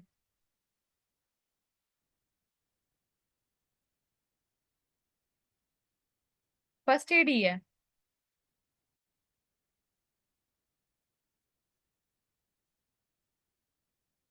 ठीक है, हाँ हाँ, आगे चलते हैं। ये 2023 एडिशन ही है, उसमें आपको शायद मिसिंग हो गया हो यहाँ से। मेरे पास तो ये 2023 एडिशन का ही पीडीएफ है और इसमें ये ब्रेस्ट फीड जॉन्डिस वाला प्रॉपर दिया हुआ है। ठीक है, और ये इंपॉर्टेंट भी है, इसमें से लास्ट टाइम एमसीक्यू भी आया हुआ था जे कैट में। जे कैट में एमसीक्यू यही था कि हमारे पास ब्रेस्ट मिल्क जॉन्डिस का पूछा हुआ था। ठीक है, और इसमें यही पूछा हुआ था कि जो है ना बेबी का उन्होंने दिया था कि 24 आवर के ऑफ लाइफ के बाद भी उसको जॉन्डिस है। ठीक है, और ना इंटेरोहेपेटिक सर्कुलेशन उसकी इंक्रीज है बिलीरुबिन की। तो हमारे पास ना कौन सा जॉन्डिस है ना, तो ब्रेस्ट मिल्क जॉन्डिस का बताना था, इस तरह से कि ब्रेस्ट फीडिंग वो प्रॉपर कर रहा है, ये भी मेंशन था। तो ये एमसीक्यू आया हुआ है जे कैट का। अच्छा, उसके बाद बिल्वी एट्रेजिया है। बिल्वी एट्रेजिया भी हमारे पास जो होती है ना, ये लीवर ट्रांसप्लांटेशन जो पीरियड्स में है ना, ये मोस्ट कॉमन रीजन होती है लीवर ट्रांसप्लांटेशन की। ठीक है, इसमें ना जो बाइल डक्ट्स है ना उनकी फाइब्रो ऑब्लिटरेटिव जो है डिस्ट्रक्शन हो रही होती है, कोलिस्टेसिस हो जाएगी एट द एंड। ठीक है, और गॉल ब्लैडर या तो एब्सेंट होगा या एबनॉर्मल होगा। बस थोड़ा सा आपको ये पता हो कि लीवर ट्रांसप्लांटेशन की most common reason biliary atresia है और डक्ट्स की ना फाइब्रो ऑब्लिटरेटिव डिस्ट्रक्शन हो रही होती है, डिस्ट्रक्ट हो रही होती है डक्ट्स वगैरह। बाकी यही है कि जॉन्डिस हो रहा होगा, डार्कनिंग ऑफ द यूरिन है। और जब क्योंकि बिलियरी एट्रेजिया बिलियरी ट्रैक की इन्वॉल्वमेंट है ना, तो इसमें क्या होगा कि डायरेक्ट बिलिरुबिन बढ़ा होगा, कॉन्जुगेटेड हाइपर बिलिरुबिनीमिया, और गैमा ग्लूटामाइल ट्रांसफरेज बढ़ा होता है। अच्छा, फिर उसके बाद हमारे पास जो हेरिडिटरी हाइपरबिलिरुबिनियाज होते हैं, ये सारे हमारे पास ऑटोसोमल रिसेसिव होते हैं, जो मैंने आपको कहा था आगे हम पढ़ेंगे। गिलबर्ट सिंड्रोम, क्रिगलर नजार, ड्यूबिन जॉनसन सिंड्रोम और रोटर सिंड्रोम। ठीक है, हमने ये पढ़ा था ना कि जो ड्यूबिन जॉनसन और रोटर सिंड्रोम है ये क्या कराते हैं? कॉन्जुगेटेड हाइपरबिलिरुबिनीमिया, और ये दोनों करा रहे हैं हमारे पास अनकॉन्जुगेटेड हाइपरबिलिरुबिनीमिया। ठीक है, अब जो अनकॉन्जुगेटेड हाइपरबिलिरुबिनीमिया है ना, इसमें गिलबर्ट सिंड्रोम और क्रिगलर निजाम में ये डिफरेंस है कि गिलबर्ट सिंड्रोम में ना यूडीपी ग्लूकोनाइल ट्रांसफरेज जो एंजाइम हमने नीचे देखा था जिसने कॉन्जुगेशन कराई थी बिलिरुबिन की, इसकी एक्टिविटी माइल्डली डिक्रीज होती है। एब्सेंट ये ज्यादा डिक्रीज नहीं होती, माइल्डली डिक्रीज होती है। और पेशेंट ना एसिम्टोमेटिक रहेगा या माइल्ड से जॉन्डिस होगा। अगर जॉन्डिस आएगा ना, माइल्ड से जॉन्डिस तब आएगा जब जब उसने फास्टिंग की है या इलनेस है या स्ट्रेस वगैरह में। इसका ना एमसीक्यू आया था जे कैट में कि एक पेशेंट है, तो ना मतलब वैसे नॉर्मली स्टेबल है, लेकिन उसको ना कोई मतलब मसला नहीं है, कोई लिवर डिजीज कभी नहीं आई। और ना अब उसको उसके एग्जाम्स के दौरान ना, जब भी उसके एग्जाम्स होते होते हैं तो एग्जाम्स के दौरान ना उसको जॉन्डिस हो जाता है, जैसे स्क्लेरा येलो हो जाता है, स्किन येलो हो जाती है। तो इसकी क्या रीजन है, मतलब उसको क्या डिजीज है? तो उसका आंसर था गिलबर्ट सिंड्रोम। ठीक है, एग्जाम जो है उनमें स्ट्रेस होती है, स्ट्रेस कंडीशन में जो हमारे पास अगर जॉन्डिस होना, तो उसको कहते हैं कि गिलबर्ट सिंड्रोम है, जिसमें ना यूटीपी ग्लूकोरोनाइल ट्रांसफरेज जो है ना उसकी एक्टिविटी माइल्डली डिक्रीज होती है। फिर क्लिगलर नजार सिंड्रोम में क्या होता है कि यूडीपी ग्लूकोरोनाइल ट्रांसफरेज की एक्टिविटी बिल्कुल ही जो है ना वो होती है हमारे पास एब्सेंट होती है, खत्म हो जाती है। ठीक है, एक मिनट। अच्छा, क्रिगलर यूटीपी ग्लूकोनाइल ट्रांसफेज में बिल्कुल ही खत्म हो जाएगी। अब इसमें हमारे पास यही मिला होगा, ये पेशेंट जो होता है ना न्यूरोलॉजिकल साइन सिम्टम्स इसमें हो सकते हैं, नहीं हो सकते, और अर्ली लाइफ में इनमें डिजीज प्रेजेंट कर जाती है। वही जॉन्डिस होगा, कर्निक्टरस वही जो मैं पीछे बता चुकी हूँ, अनकॉन्जुगेटिव बिलीरुबिन ब्रेन में जाके डिपोजिट होगी। ठीक है, और अनकॉन्जुगेटिव बिलीरुबिन का लेवल ज्यादा हो रहा होता है इसमें। ट्रीटमेंट वही प्लाज्मा फेरेसिस, प्लाज्मा या तो रिमूव करेंगे, फोटोथेरेपी। इसमें एक और इम्पोर्टेंट बात है कि हम ना फिनोबार्बिटल भी देते हैं। फिनोबार्बिटल क्या करती है कि लीवर के एंजाइम्स की सिंथेसिस को बढ़ाती है, ये हेल्प करती है। अगर आप लोगों ने किसी ने पीड्स किया ना, तो आपको याद हो कि हम पीड्स में बच्चों को वही दे रहे होते हैं, एक तो फोटोथेरेपी में रखा होता है, उनकी मेडिकेशन में ना फिनोबार्बिटल चला रहे होते हैं। तो फिनोबार्बिटल का रोल अब आपने देख लेना कि लीवर एंजाइम की सिंथेसिस को बढ़ा रही होती है। फिर हमारे पास आ जाता है ड्यूबिन जॉनसन सिंड्रोम में conjugated hyperbilirubinaemia due to defective liver excretion. ठीक है, अब लीवर से एक्सक्रीट नहीं हो पा रहा, लीवर जो है वो, लीवर ने बाइल बनाना होता है ना, वो बाइल को या बिलीरुबिन, सॉरी बाइल नहीं, हाँ बिलीरुबिन की बात हो रही है, लीवर जो है आगे एक्सक्रीट नहीं कर रहा बाइल के जो उसने पास करना था ना, यहाँ से पास करके आगे जाना था, तो वो एक्सक्रीट नहीं कर पा रहा लीवर बिलीरुबिन को। तो ये आ जाएगा हमारे पास।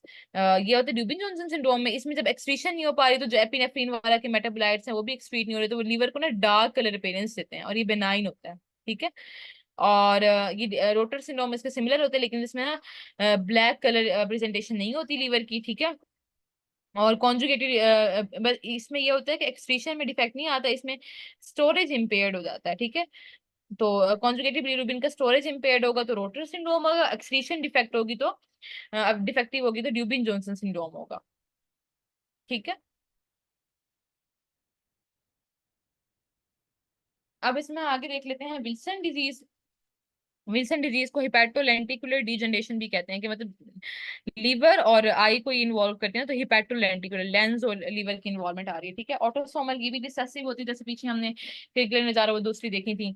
और ये एटीपेस जो है ना, ATP7B जीन, इसकी म्यूटेशन होती है इसमें।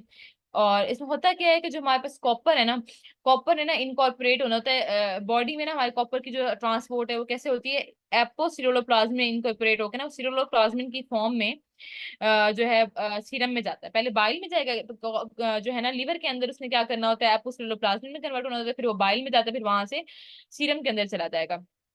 तो जब कॉपर जो है वो इनकॉर्पोरेट, ये जीन नहीं है ना, तो ये कॉपर को इनकॉर्पोरेट नहीं करेगी एपोसिलोप्लाज्मिन में, वो बाइल में जाएगा नहीं, और सीरम के अंदर सिरोलोप्लाज्मिन का लेवल कम हो जाएगा। ठीक है, कॉपर लीवर के अंदर ही डेपोजिट रहेगा। या फिर वो जो ब्लड में ना सिंपली अगर आ रहा है तो वो कॉपर की फॉर्म में आ रहा है, तो सिरोलोप्लाज्मिन की फॉर्म में नहीं आ रहा। तो एक तो कॉपर लीवर के अंदर अकोमोलेट हो रहा है, या ब्रेन के अंदर बेसल गैंग्लिया में अकोमोलेट हो रहा है, कॉर्निया में होता है तो वो केसर फ्लेशियर रिंग्स बना रहा होता है। ठीक है, और उसमें यूरिन भी कॉपर बढ़ जाता है। अब ना ये एमसीक्यू आता है अक्सर ना, जिसके ऊपर अक्सर काफी थोड़ी सी कंट्रोवर्सी चल रही होती है, कि कुछ लोग कहते हैं कि विल्सन डिजीज का डायग्नोस्टिक टेस्ट जो होता है ना इंक्रीज यूरिन डी कॉपर है, और कुछ लोग कहते हैं कि नहीं डिक्रीज सीरम सिरोलोप्लाज्मिन है। डेफिनेटिव टेस्ट जहां अभी तक मैं तो इसी साइड में हूँ कि सिरोलोप्लाज्मिन को ही मेनली देखते हैं, क्योंकि कॉपर से इतना नहीं पता लगता। जो मैंने इसका देखा था ना, उसमें ये होता है कि अगर आपने डायग्नोसिस बनानी है ना स्टार्ट में, ठीक है, तो आपने सिरोलोप्लाज्मिन देखना है, और सिरोलोप्लाज्मिन कम होगा। लेकिन अगर आप फॉलो अप के लिए देख रहे हैं कि डिजीज जो है वो कोई रिस्पॉन्स आ रहा है, बेटर हो रही है नहीं हो रही, तो उसमें हम यूरिन डी कॉपर देखेंगे। फॉलो अप या इस तरह से ना, मतलब दो एमसीक्यू थे, एक एमसीक्यू में सिंपल पूछा हुआ था कि उसका डायग्नोस्टिक टेस्ट बताएं, तो वो सीरम सिरोलोप्लाज्मिन था। एक में ये पूछा हुआ था कि एक पेशेंट है, उसकी बहन को था या बहन के भाई सिबलिंग जैसे किसी को था विल्सन डिजीज, तो उसमें अगर हमने चेक करनी है कि इसको डिजीज है या नहीं, तो फिर हम कैसे करेंगे? तो उसमें फिर आंसर यूरिन डी कॉपर था, कि मतलब ये है कि उसमें साइन सिम्टम्स भी आ रहे थे विल्सन डिजीज के, तो उसमें हमने रूल आउट करना है ना, तो वो इस तरह से है कि अगर आप फॉलो अप देख रहे हैं, आप देख रहे हैं कि इसमें डिजीज ज्यादा प्रोग्रेस तो नहीं करी, तो यूरिनरी कॉपर, अदरवाइज जो डेफिनेटिव डायग्नोसिस है वो सीरम सेरोप्लाज्मिन जो है वो डिक्रीज हो रहा हो। ये बिफोर द एज ऑफ 80 होता है। Hepatitis, acute liver failure, cirrhosis वगैरह के साइन सिम्टम्स आएंगे। अगर बेसल गैंग्लिया में जाके कम्युनेट होगा तो वही डिसआर्थ्रिया, डिस्टोनिया, ट्रेमर वगैरह आ रहे हैं। पार्किंसनिज्म, ठीक है। केसर फ्लेशर रिंग में अकोमोडेट होगा। Desmond membrane of the cornea, ये एमसीक्यू आ जाता है। केसर फ्लेशर रिंग बनाता है जो कि Desmond membrane of the cornea में कॉपर डेपोजिट हुआ होता है। ये देख लेना। ट्रीटमेंट वही हम पेंसिलामिन देते हैं या जिंक दे रहे होते हैं। लीवर ट्रांसप्लांट इसका ज्यादा इफेक्टिव ट्रीटमेंट है। फिर हीमोक्रोमेटोसिस, इसमें एचएफई जीन जो है इसकी म्यूटेशन होती है क्रोमोसोम 6 के ऊपर। आयरन का ना ओवरलोड हो जाता है, ठीक है। इसमें ज्यादातर ये मसला आता है, हेप्सिलिन की प्रोडक्शन कम हो जाती है। जब हमारे पास एचएफई जीन की म्यूटेशन होगी ना, तो हेप्सिलिन की प्रोडक्शन कम हो जाएगी। हेप्सिलिन की प्रोडक्शन ना, हेप्सिलिन ने क्या करना होता है कि इसकी आयरन की ना एब्जॉर्प्शन को कम करना होता है। तो अगर हेप्सिलिन ही नहीं है तो फिर आयरन की एब्जॉर्प्शन ज्यादा हो जाएगी। ये नॉर्मली इस वजह से भी हो सकता है, या फिर ना हमारे पास कोई क्रोनिक ट्रांसफ्यूजन थेरेपी चल रही है बीटा थैलेसीमिया वालों में, उन्हें भी हीमोक्रोमेटोसिस हो रही होती है ना, कि ज्यादा ज्यादा उनको ब्लड ट्रांसफ्यूजन हो रही है तो कॉपर डेपोजिट हो रहा है, या ये तो ऑटोसोमल रिसेसिव होगा, या फिर आयरन ओवरलोड क्रोनिक ट्रांसफ्यूजन की वजह से हो रहा है। आयरन लीवर में भी अकोमोडेट कर जाएगा, पेंक्रियाज में, स्किन में, ठीक है। ये बोन्स डायबिटीज करा रहा होता है ना, कि स्किन पिगमेंटेशन करा देता है, डायबिटीज मेलाइटिस करा देता है। ये ट्राइएड, ये इंपॉर्टेंट है इसका। क्लासिक ट्राइएड ऑफ सिरोसिस होगा, इसमें डायबिटीज मेलाइटिस होगा और स्किन पिगमेंटेशन यानी कि ब्रोन्स डायबिटीज, क्योंकि स्किन में कॉपर डिपॉजिट हो रहा है ना। पेंक्रियाज में इसकी डिपोजिशन होगी तो उसकी वजह से डायबिटीज मेलाइटिस होगा, कि इंसुलिन की प्रोडक्शन इफेक्ट होगी। और सिरोसिस मतलब अगर लीवर में है तो उसको डैमेज करेगा, तो सिरोसिस कराएगा। इस तरह से ना कार्डिक मसल सेल्स में भी कॉमुलेट हो जाता है, हार्ट में कॉमुलेट होता है, तो रिस्ट्रिक्टिव कार्डियोमायोपैथी करा रहा होता है, डायलेटरी या रिस्ट्रिक्टिव, ठीक है। और उसके अलावा हमारे पास ये ना जॉइंट्स में इन्वॉल्व जाएगा तो आर्थ्रोपैथी करा देता है, कैल्शियम पायरोफॉस्फेट डेपोजिशन वगैरह। ये बात इंपॉर्टेंट है, ये एमसीक्यू आ चुका है कि जो हीमोक्रोमेटोसिस है ना, ये किस जॉइंट को ज्यादा इन्वॉल्व करता है, ये मेटाकार्पोफ्रेंजियल जॉइंट को इन्वॉल्व करता है, ठीक है। और डेथ इसमें हिपैटोसेलुलर कार्सिनोमा की वजह से होती है। इसमें भी हमने वही, एक तो फ्लेबोटमी करनी होती है और चिलेशन थेरेपी, डेफ्रासिरोक्स, डेफ्रोक्सामिन। कॉपर की चिलेशन थेरेपी में पेंसिलामिन देते हैं, और आयरन चिलेटर जो है वो है डेफ्रासिरोक्स, डेफ्रोक्सामिन और डेफिराप्रोन, ठीक है, डेफेरिप्रोन, ये आ जाएंगे। फिर हमारे पास ये बिलियरी ट्रैक्ट डिजीजेज आ जाती हैं, ये इंपॉर्टेंट है। Primary sclerosis cholangitis, primary biliary cirrhosis और सेकेंडरी बिलियरी सिरोसिस, ठीक है। इसमें हम लोगों ने देखा था कि, हाँ, अब जो प्राइमरी स्क्लेरोसिस कोलिंजाइटिस है, इसमें हमने एक बात पढ़ी थी, अल्सरेटिव कोलाइटिस के साथ इसकी एसोसिएशन है, ये किसका एमसीक्यू पॉइंट है। हम ये भी पढ़ चुके थे, पीएन का और एमपीओएन का इसमें इसके साथ एसोसिएट करी होती है। आईजीएम जो है ना वो दोनों में इंक्रीज होती है, प्राइमरी स्क्लेरोसिस में भी, प्राइमरी बिलियरी में भी, ठीक है, क्योंकि ऑटो इम्यून डिजीज है ना, आईजीएम तो आएगी। और इसमें ना हमारे पास ये भी हमने देखा था, कोलेंजियो कार्सिनोमा और गॉल ब्लैडर कैंसर का रिस्क ज्यादा होता है प्राइमरी स्क्लेरोसिस कोलिंजाइटिस में, ठीक है। इसके मैं आपको एमसीक्यू पॉइंट ये बता रही हूँ कि एक तो अल्सरेटिव कोलाइटिस ये आ चुका है एमसीक्यू, ये एनका वाली एसोसिएशन ये भी आ चुकी है, आईजीएम वाला भी एमसीक्यू आ चुका है 3, और इसकी एसोसिएशन होती है कोलेंजियो कार्सिनोमा के साथ, ये इंपॉर्टेंट पॉइंट है, ये आ सकता है एमसीक्यू में, ठीक है। ये चार चार एमसीक्यूज ये हो गए। दूसरा इसमें पूछ लेते हैं कि बाइल डक्ट की फाइब्रोसिस हो रही है ना, इसमें कौन सी, मतलब अनियन स्किन टाइप, इसमें ना लेयर बाय लेयर फाइब्रोसिस हो रही होती है ना, तो ये अनियन स्किन टाइप फाइब्रोसिस होती है, ठीक है। ये छठा एमसीक्यू है, अनियन स्किन टाइप फाइब्रोसिस। और इसकी अपीयरेंस ऐसी होगी, बीडिंग अपीयरेंस, मतलब स्ट्रक्चर्स बन रहे हैं फिर डायलेट करिए फिर स्ट्रक्चर बन रहे हैं, तो डायलेशन एंड स्ट्रक्चर्स, तो बीडिंग होती है intra and extra hepatic bile ducts की। एमआरसीपी में इसको देखते हैं। तो ना इसमें इन्वॉल्व बीडिंग अपेयरेंस, ये seventh MCQ, onion skin fibrosis है, बीडिंग अपेयरेंस है, और ये बाइल डक्ट्स को कौन सी इन्वॉल्व करता है, इंट्रा हेपेटिक को भी करता है इन्वॉल्व और एक्स्ट्रा हेपेटिक को भी, ये डिफरेंस है प्राइमरी बिलियरी सिरोसिस और इसमें ही ना। ये जो सेकेंडरी बिलियरी सिरोसिस या प्राइमरी बिलियरी सिरोसिस होंगे तो just extra hepatic biliary obstruction कराते हैं ना, लेकिन जो प्राइमरी स्क्लेरोसिस कोलिंजाइटिस है ना, ये इंट्रा हेपेटिक भी कराता है और एक्स्ट्रा हेपेटिक भी कराता है। तो ये टोटल 8 एमसीक्यूज बनते हैं आपके। इंट्राहेपेटिक एक्स्ट्राहेपेटिक दोनों डक्ट्स को इन्वॉल्व कर रहा है, और बीडिंग अपीयरेंस दे रहा है, अनियन स्किन जो है इसका फाइब्रोसिस करा रहा है, गॉल ब्लैडर या कोलेंजियोकार्सिनोमा के कैंसर के रिस्क होता है, और अल्सरेटिव कोलाइटिस के साथ एसोसिएशन है, ये देख लेना है। फिर प्राइमरी बिलियरी कोलिंजाइटिस में क्या होता है, ये ऑटो इम्यून रिएक्शन है, इसमें भी लिम्फोसिटिक ग्रैन्यूल्स वगैरह बन रहे होते हैं जो कि बाइल डक्ट जो है ना उसकी डिस्ट्रक्शन करा रहे हैं, एक्स्ट्रा हेपेटिक डिस्ट्रक्शन है, चाहे सेकेंडरी हो चाहे जो है ना प्राइमरी हो। सेकेंडरी में ये होता है कि उसमें ये होता है कि पहले कोई, अच्छा सॉरी एक्स्ट्रा हेपेटिक नहीं, इंट्रा हेपेटिक था। जो प्राइमरी स्क्लेरोसिंग कोलिनजाइटिस है ना, इसमें इंट्राहेपेटिक और एक्स्ट्राहेपेटिक बाइल डक्ट्स दोनों इन्वॉल्व होती हैं। और प्राइमरी बिलियरी सिरोसिस या प्राइमरी बिलियरी कोलिनजाइटिस, इसमें इंट्राहेपेटिक डक्ट्स जैसे इन्वॉल्व होती हैं, ठीक है, लीवर के अंदर वाली। और वो जो सेकेंडरी है ना, इसका मतलब ये इसमें ना खुद ब खुद ऑटो इम्यून कंडीशन है ना, खुद ब खुद ही इंट्राहेपेटिक डिस्ट्रक्शन होने लग जाएगी। लोब्यूलर बाइल डक्ट्स, जो लोब्यूल मतलब लीवर के अंदर है बाइल डक्ट्स उनकी। सेकेंडरी में ये होता है कि बाहर एक्स्ट्रा हेपेटिक कोई ऑब्स्ट्रक्शन हुई है, उसकी वजह से ना प्रेशर इंक्रीज हुआ है इंट्रा हेपेटिक, ठीक है, और उसकी वजह से फाइब्रोसिस एंड बाइलोस्टेसिस हो गई है। प्राइमरी बिलियरी सिरोसिस की मिडिल एज फीमेल्स में होता है। और उसके अलावा ना, इसमें क्या होता है, इसमें भी आईजीएम एंटीबॉडीज बनी, इसमें एंटी माइटोकॉन्ड्रियल एंटीबॉडीज हैं, ये हमने पीछे ही देख लिया था, ठीक है। इसकी एसोसिएशन कार्सिनोमा के साथ नहीं है, ऑटो इम्यून कंडीशंस के साथ है, हर्शिमेटोथायरॉइडाइटिस, ड्यूमेटाइड आर्थराइटिस वगैरह के साथ। उर्सो इसमें देते हैं उर्सो डिऑक्सीकोलिक एसिड। उर्सो डिऑक्सीकोलिक एसिड ना वैसे इन तीनों में देते हैं, कोई खास उसकी मतलब प्रोग्नोसिस नहीं है, लेकिन ना मतलब कुछ तो हद तक सिम्टम्स को रिलीव करता है, ठीक है। और इसमें सेकेंडरी बिली सिरोसिस आ जाएगा कि उसमें पेशेंट जो है ना अननोन प्री ऑब्स्ट्रक्टिव डिजीज, तो हमने गॉल स्टोन वगैरह उनको हमने इसमें ट्रीट करना होता है, ठीक है। एक मिनट।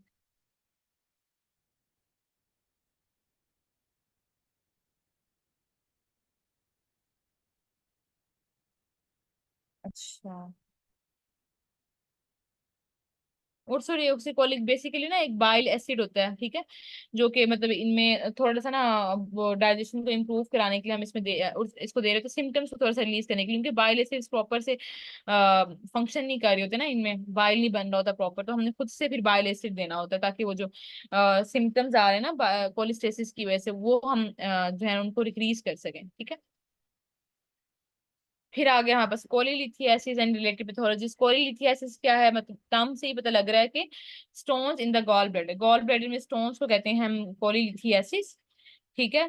कोलेस्ट्रॉल, अब इसमें पहले उन्होंने बता दिया कि पहले आप देख लें स्टोन्स होते कौन कौन से हैं। दो तरह के होते हैं, कोलेस्ट्रॉल स्टोन्स होते हैं, या हमारे पास पिगमेंट स्टोन्स होते हैं।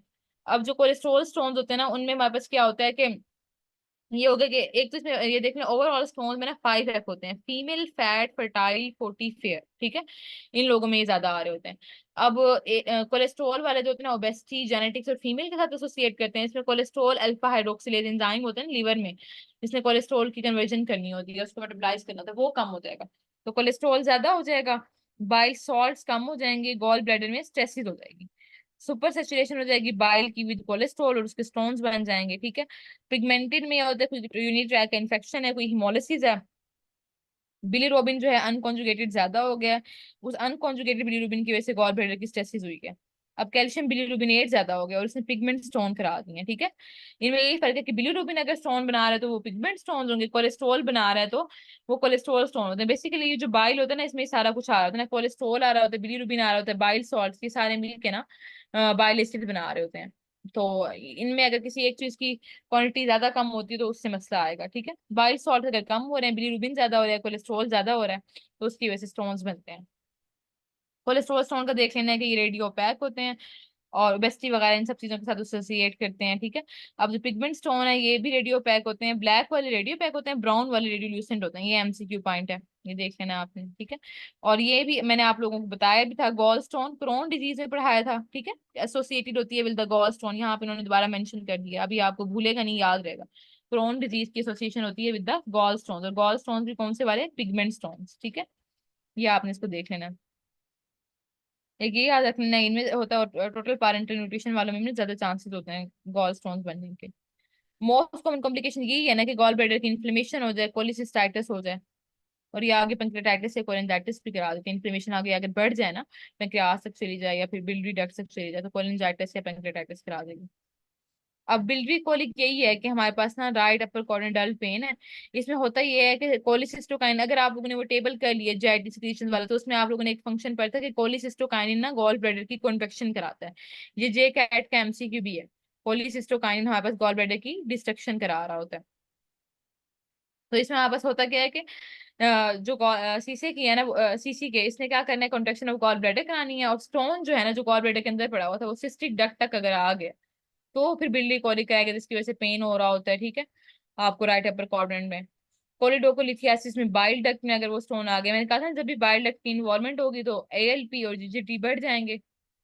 फिर कोलिसिस्टाइटिस क्या होता है, वही हमारे पास क्या है कि इन्फ्लेमेशन अगर हो जाए गॉल ब्लैडर की, एक्यूट भी हो सकती है, क्रॉनिक भी हो सकती है, ये स्टोन की वजह से भी हो सकती है, स्टोन के अलावा भी हो सकती है, ठीक है।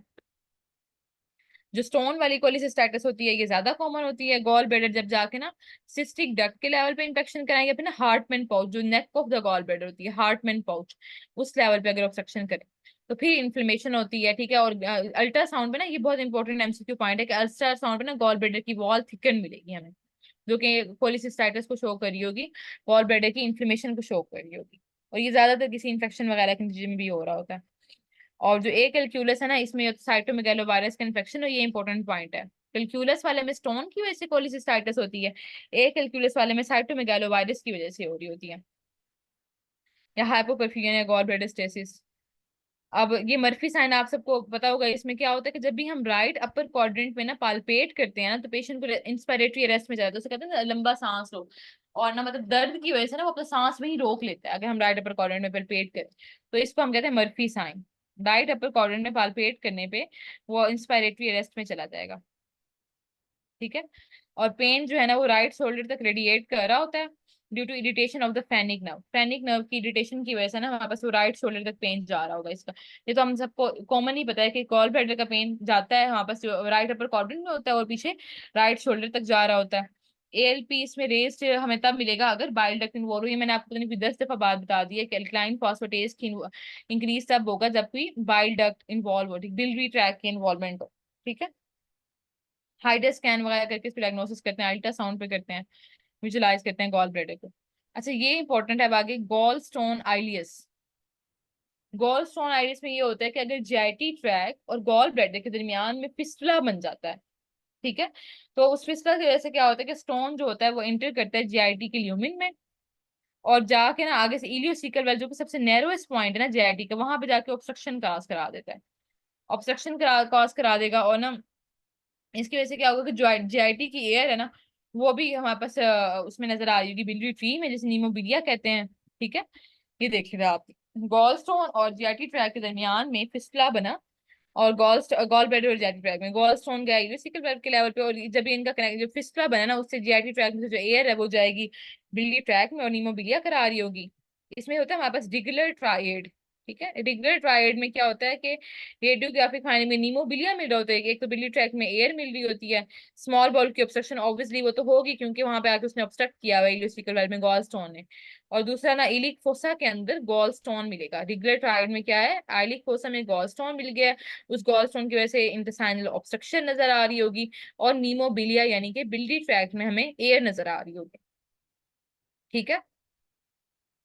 फिर आगे हमारे पास पोर्सलिन गॉल ब्लैडर, वो यही जब कोलिसिस्टासिस मजीद वर्सन करती है और गॉल ब्लैडर की कैल्सिफिकेशन स्टार्ट हो जाती है तो उसे पोर्सलिन गॉल ब्लैडर कहते हैं, क्रोनिक कोलिसिस्टाइटिस चल रहा है, ठीक है। और इसमें ट्रीटमेंट यही है कि बंदा प्रोफाइलेक्टिक कोलिसिस्टेक्टमी कर दे क्योंकि इसमें एडिनोकार्सिनोमा होने का रिस्क ज्यादा होता है गॉल ब्लैडर के।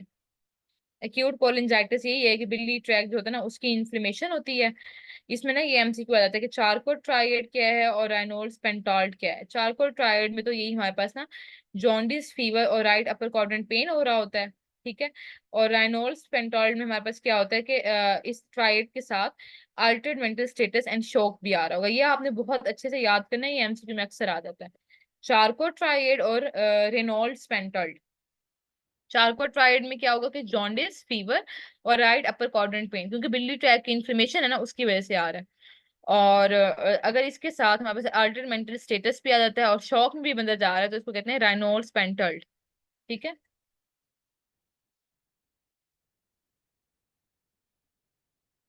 कोलेंजियोकार्सिनोमा वही बाइल डक्ट के एपिथेलियम का ट्यूमर होता है। प्राइमरी स्क्लेरोसिस कोलेंजाइटिस हम पीछे पढ़ के आए हैं, वो रिस्क फैक्टर होती है कोलेंजियोकार्सिनोमा का। लीवर फ्लूक भी कोलेंजियोकार्सिनोमा करा रहा होता है। तो जब भी कैंसर होगा तो फटीग, वेट लॉस, ये सारे सिम्टम्स तो आएंगे। एब्डोमिनल पेन, जॉन्डिस क्योंकि लीवर के एरिया पे है तो वो जॉन्डिस वगैरह ये सिम्टम्स भी आ रहे होंगे उसे। और हमें हिस्टोलॉजी पे ना इनफिल्ट्रेटिंग न्यूप्लास्टिक ग्लैंड्स वगैरह मिल रहे होते हैं, डेस्मोप्लास्टिक स्टोमा मिल रहा होता है, ये इसकी हिस्टोलॉजी देख लेनी है आपने, ये एक दफा पढ़ लेनी है, ठीक है। फिर एक्यूट पेंक्रेटाइटिस का एक वो जो है ना ऑल टाइम फेमस ये जो निमोनिक है, आई गेट स्मैश्ड, ये आपने याद करना है कि इसके जो है रिस्क फैक्टर्स कौन कौन से हो सकते हैं। पेंक्रेटाइटिस, गॉलस्टोन, इडियोपैथिक कोई ट्रॉमा हो जाए उसकी वजह से स्टीरॉइड्स करा सकते हैं पेंक्रेटाइटिस, ठीक है। ये आपने याद करने हैं। इसमें होता क्या है कि एपिगेस्ट्रिक पेन होता है, ठीक है। और जो कि बैक तक रेडिएट कर रहा होता है। सीरम अमाइलेज जो है वो बड़ा होता है, इसमें ना इसमें एमसीक्यू हो जाता है, लाइपेज मोर स्पेसिफिक है, सीरम अमाइलेज भी बड़ा होता है। सीरम अमाइलेज का एमसीक्यू आता है कि वो तब सिग्निफिकेंट होगा जब वो 4 टाइम्स, 3 या 4 टाइम्स ज्यादा हो। और लाइपेज क्या है, ये ज्यादा स्पेसिफिक है। ठीक है, ये इसकी कैरेक्टरिस्टिक फाइंडिंग है। और ये भी जे कैट का एमसीक्यू है कि पेंक्रेटाइटिस की कॉम्प्लिकेशन क्या है, तो वो होती है वहां पर सूडोसिस्ट। ठीक है, ग्रैन्युलेशन टिश्यू इसको लाइन कर होता है, एप्सिस, नेक्रोसिस, हेमरेज वगैरह इसमें हो रहा होता है। अच्छा, हाइपर कैल्सीमिया की बात यहाँ पे देखने वाली है। हाइपर कैल्सीमिया जो है वो पेंक्रेटाइटिस कराता है। और जब पेंक्रेटाइटिस एक बार हो गया है ना, तो क्योंकि ना ये कैल्शियम स्पोनिफिकेशन हो रही होती है, जो पेंक्रियाज है ना वो कैल्शियम को यूटिलाइज करके ना फैट नेक्रोसिस करा रहा है, स्पोनिफिकेशन करा रहा है। तो इसकी वजह से ना पेंक्रेटाइटिस की वजह से हाइपोकैल्सीमिया हो रहा होता है। अगर तो पेंक्रेटाइटिस की ये एमसीक्यू पॉइंट है, ये आपने अच्छे से याद करना है। अगर पेंक्रेटाइटिस की ना कॉम्प्लिकेशन पूछी जाएगी ना, तो आपने बताना है हाइपोकैल्सीमिया।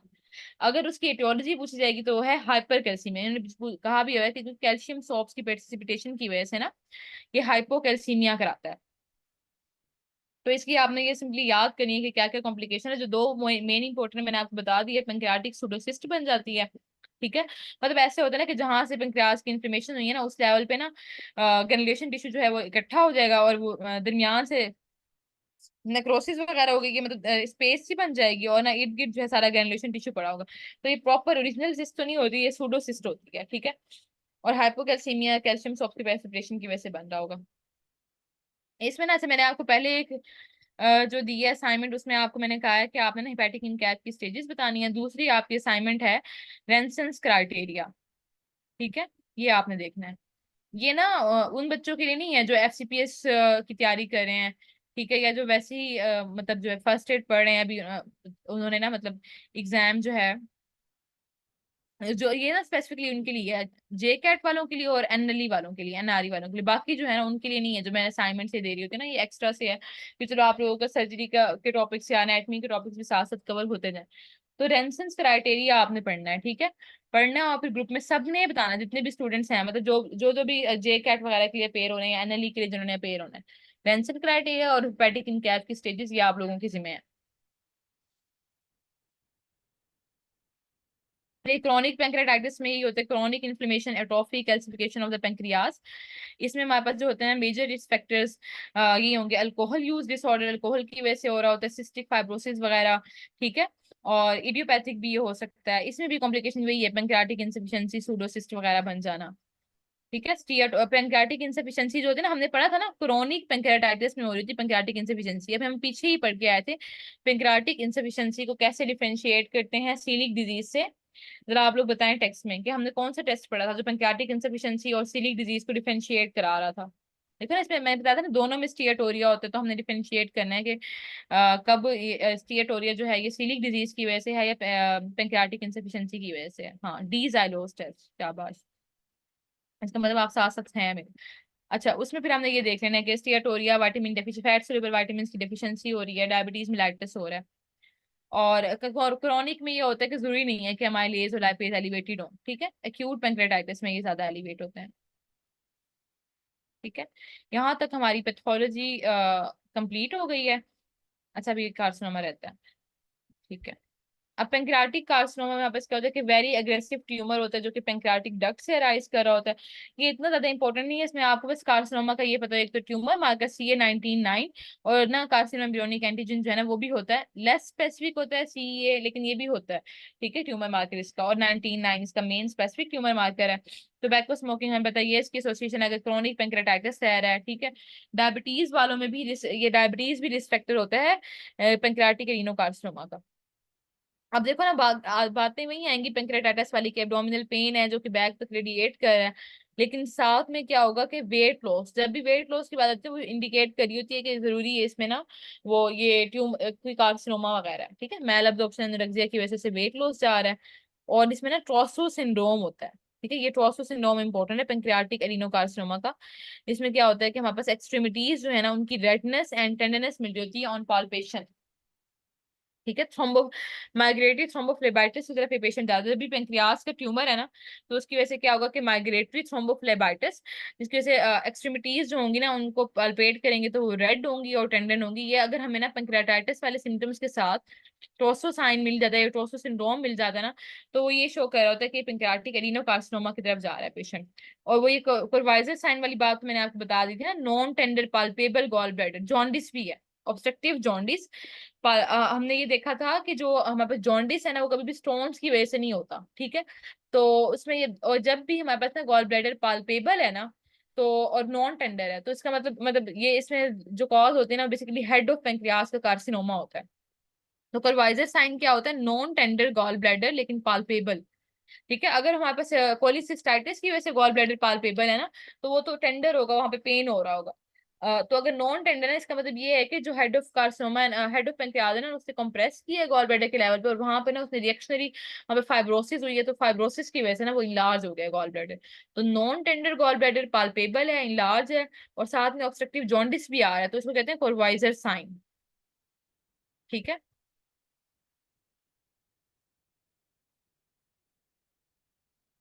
नहीं नहीं, कोरवाइजर साइन जो होता है ना, ये कोरवाइजर साइन एक दो और डिजीजेस भी थी, मैं आप लोगों को बताऊंगी। मतलब वैसे आप लोग इतना भी याद रख लेना काफी है।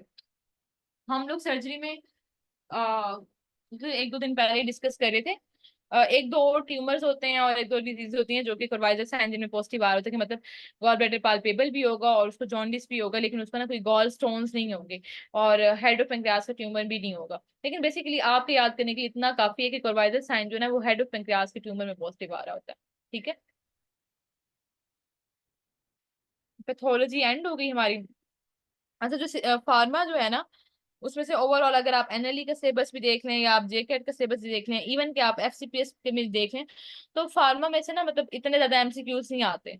जो थोड़े बहुत आते हैं वो मैं आपको साथ साथ थोड़े से मेंशन करा दिया करूंगी सिस्टेमिक फार्मा के, या अगर आते हैं तो जनरल फार्मा में से आ जाते होते हैं ना। तो जनरल फार्मा को हम इंशाल्लाह अच्छे से करेंगे, सिस्टेमिक फार्मा को ना हम ऊपर ऊपर से कर लिया करेंगे। ठीक है। अब इसमें से ना आपने जो करने वाली चीज है ना वो मैं आपको बता देती हूँ। जैसे सिमेट्रीन है ना, ये H2 ब्लॉकर है। एक तो H1 H2 ब्लॉकर के दरम्यान में ना डिफरेंस मुझे को भूल जाता है, इस तरह से एक आध बार एमसीक्यू आया हुआ है, और ऑप्शन में H1 ब्लॉकर भी था, H2 भी था। जो H1 ब्लॉकर था ना वो तो बस एंटी हिस्टामिन हम देते हैं ना, एंटी एलर्जिक्स के तौर पर दे रहे होते हैं, फिक्सोफेनेडिन, लोरेटिडिन वगैरह, डेस्लोरेटिडिन वगैरह, वो होते हैं। H2 ब्लॉकर जो होता है ना वो एज एंटी एक्ट करते हैं, सिमेट्रीन वगैरह। एक तो आपको ये पता हो कि स्पेसिफिकली ये H2 ब्लॉकर्स हैं। दूसरा इनका ये बताओ कि इनका ना मतलब ये एंटी एनर्जिक इफेक्ट्स हैं, कि ये सिमेटिडीन जो है ना स्पेसिफिकली ये गायनेकोमेस्टिया वगैरह कराती है, इसलिए ना फेमोटिडीन को इसको इस पे सुपीरियोरिटी दी जाती है। ये गायनेकोमेस्टिया करा रही होती है, लिबिडो डिक्रीज करा रही है, इंपोर्टेंस वगैरह करा रही है। ठीक है। और उसके अलावा ये क्रिएटिनिन की एक्सक्रीशन को भी कम कर रही है। ये दो इसके साइड इफेक्ट्स हैं, थोड़े से इंपॉर्टेंट है, आपने ये देख लेने हैं। फिर प्रोटॉन पंप इनहिबिटर में आपने ये देख लेना है कि ये क्या करते हैं, इसमें ये होता है कि सी डेफिसाइल इन्फेक्शन का रिस्क ये बढ़ाते हैं। ये एमसीक्यू आता है। सी डेफिसाइल इन्फेक्शन जब हम माइक्रोबायोलॉजी पढ़ेंगे ना, उसमें तीन चार एंटीबायोटिक्स दी हुई है, मोक्सिसिलिन की वजह से भी होता है, क्लिंडामाइसिन भी बढ़ाती है, और पीपीआईज भी बढ़ाते हैं इसका रिस्क ना। एक तो ये बात इंपॉर्टेंट है इसके साइड इफेक्ट्स में। ठीक है। दूसरा ये विटामिन बी 12 की भी मैल एब्जॉर्प्शन कराते हैं पीपीआईज। ठीक है। ये दो आपने अंडरलाइन कर लेना है, जैसे ये काफी है। फिर एंटासिड में ना ये देखना है कि एल्यूमिनियम हाइड्रोक्साइड क्या कहलाती है। एल्यूमिनियम हाइड्रोक्साइड जो है ना, अच्छा अब इसमें एल्यूमिनियम हाइड्रोक्साइड क्या कहती है, कॉन्स्टिपेशन, हाइपोफॉस्फेटीनिया और ऑस्टियोडिस्ट्रोफी। ये चॉप्स आपने याद कर लेना, एल्यूमिनियम के लिए याद आता है ये मेनली। आपको ये भी पता हो ना कि एल्यूमिनियम हाइड्रोक्साइड कॉन्स्टिपेशन कराती है, तो इसका मतलब ये है कि हम इसको डायरिया में देंगे। ठीक है। ये अक्सर याद आता है कि डायरिया की ट्रीटमेंट में हम क्या दे रहे हैं, या कॉन्स्टिपेशन की ट्रीटमेंट में क्या दे रहे हैं। ये भी बात तो अगर जॉब से याद कर लेते तो वेल एंड गुड, अगर इतना भी बताना कि कॉन्स्टिपेशन में हम कॉन्स्टिपेशन कराती है तो ये भी इनफ है। और अल्सर हीलिंग के लिए हम बिस्मथ दे रहे होते हैं। ट्रैवलर्स डायरिया में हम ना वैसे वो होती है दूसरी ड्रग, मेनली जो है ना हमारे पास इसमें ट्रैवलर्स डायरिया की होती है नॉरफ्लोक्सासिन, पहले नंबर पे हम वो प्रेफर करते हैं। अगर नॉरफ्लोक्सासिन का ऑप्शन ना हो ना, डाइफेनॉक्सिलेट या नॉरफ्लोक्सासिन का ऑप्शन ना हो, फिर हम बिस्मथ सेलेक्ट करते हैं ट्रैवलर्स डायरिया के लिए। ठीक है। ये नोट करें, नॉरफ्लोक्सासिन ये एफसीपीएस का एमसीक्यू है। ट्रैवलर्स डायरी में हम नॉरफ्लोक्सासिन देते हैं फर्स्ट टाइम, फर्स्ट नंबर पे। अगर वो हम ना दें तो फिर हमारे पास क्या आ रहा होगा इसमें कि अगर वो नहीं होगी तो फिर उसमें हम ट्रैवलर्स डायरिया की तरफ जाएंगे। फिर इसके बाद मीसोप्रोस्टोल आ जाता है। मीसोप्रोस्टोल क्या करता है कि ये हमारे पास ना गैस्ट्रिक म्यूकोजा बैरियर की प्रोडक्शन को इसने बढ़ाना होता है, ठीक है, प्रोस्टोग्लैंडिन एनालॉग है। और एनसेड इंड्यूस पेप्टिक अल्सर को ये प्रिवेंट करता है। और जो है ऑफ द ऑफ लेबल ना इसको यूज करते हैं अक्सर लेबर की इंजेक्शन करने के लिए, है तो गलत लेकिन इसको यूज कर रहे होते हैं। ये देख लेना ऑफ लेबल। अबॉर्टिफिशेंट होती है बेसिकली ये। ऑक्ट्रियोटाइड में आपको ये पता होगा कि ये वेरियस वेसोडाइलेटरी हार्मोन्स की सिक्रीशन को इनहिबिट करते हैं ऑक्ट्रियोटाइड, ठीक है। और मेनली जो इनका रोल है ना वो है एक्यूट वेरिसेल ब्लीडिंग में हम ऑक्ट्रियोटाइड दे रहे होते हैं। सल्फ सेराजिन हमने पढ़ा था, सल्फापायरिन और 5 माइनो सैलिसाइलिक एसिड, ये एंटी बैक्टीरियल होता है सल्फापायरिडीन। और ये 5 माइनो सैलिसाइलिक एसिड एंटी इंफ्लेमेटरी है। इन दोनों का कॉम्बिनेशन यूज कर रहे होते हैं। बस वैसे ही आप डेटा में एक दफा रीड कर लें, इतना इंपॉर्टेंट नहीं है। ये डाइफेनॉक्सिलेट वाली बात आ गई कि इसको हमने क्या करना है, डायरिया में देना है। एक डाइफेनॉक्सिलेट होता है, नॉरफ्लोक्सासिन होता है, पहले नंबर पे प्रेफर करते हैं नॉरफ्लोक्सासिन को, देन डाइफेनॉक्सिलेट को। और अगर इन दोनों का ऑप्शन ना हो ना ट्रैवलर्स डायरिया में, फिर हम बिस्मथ की तरफ आते हैं। इसमें आपने जैसे ये देखना ओडेन सिट्रोन जो है ना ये क्यूटी इंटरवल को प्रोलॉन्ग कराता है, ठीक है। क्यूटी इंटरवल को प्रोलॉन्ग कौन करा रहा है, ओडेन सिट्रोन। बस और इसमें कुछ करें। हाँ, और गैस्ट्रोपैरेसिस में ये एमसीक्यू है, डायबिटिक्स में ना गैस्ट्रोपैरेसिस की ट्रीटमेंट में हम क्या दे रहे होते हैं, मेटोक्लोप्रामाइड या क्लोरपैराजिन, ये एमसीक्यू आ चुका है, ठीक है। ये क्यूटी प्रोलोंगेशन वाला भी MCQ, ondansetron QT interval को प्रोलॉन्ग कराता है।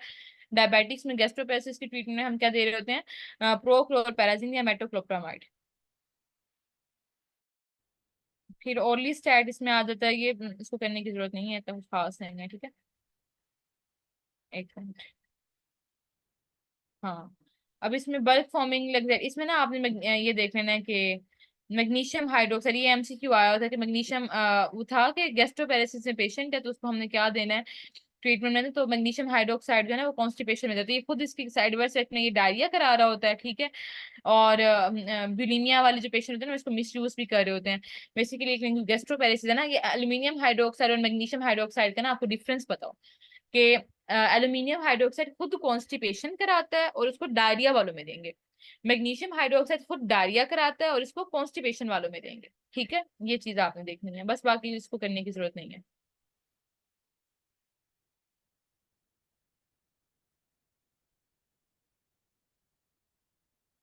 ठीक है।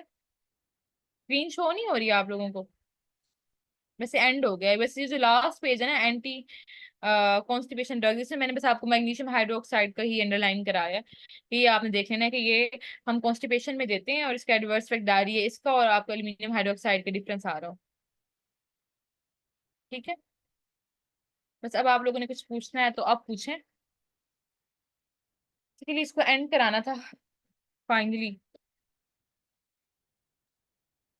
जी आप ये थोड़ा सा बता दें कि टेस्ट जो है वो एक तो आप एमसीक्यूज लेंगी और दूसरा वाला कौन सा था वो जो शॉर्ट ऐसे वाला था, वो ना वो कैसा? कंबाइन ही टेस्ट है, मैंने ना इसमें ये जो इस दफा ये रूल रखा है कि हम लोग ना मैनुअल टेस्ट करेंगे कि गूगल डॉक्स वाला नहीं। उसमें ये होगा कि आप लोग ना वन बाय वन ना सब मेरे साथ कांटेक्ट में होगे। तो उसमें ये है कि मैं आप लोगों को रिटन फॉर्म में ना मतलब टेस्ट दूंगी जिसमें एमसीक्यूज भी होंगे और एससीक्यूज भी। एससीक्यूज इस तरह के होंगे कि मैंने टू दी पॉइंट ना एक आंसर बस पूछना है, उसमें ऑप्शंस नहीं होंगे, वो भी एक वर्ड में ही आपने आंसर करना होगा। कि मतलब कोई भी जैसे जैसे मैंने पूछ लिया कि मैग्नीशियम हाइड्रोक्साइड का साइड इफेक्ट बता दें, या इस तरह एक एग्जांपल दे रही हूँ। तो वो उसमें ये ऑप्शन में से बंदा जैसे एक तुक्का लगा लेता है, वो वाली चीज नहीं। आप थोड़ा सा ना सिलेक्टिव हो जाएंगे, पता लगेगा कि हाँ आपने पढ़ा है तो आपने इसका ये प्रॉपर एक वर्ड में आंसर किया। तो वो इस तरह से होगा।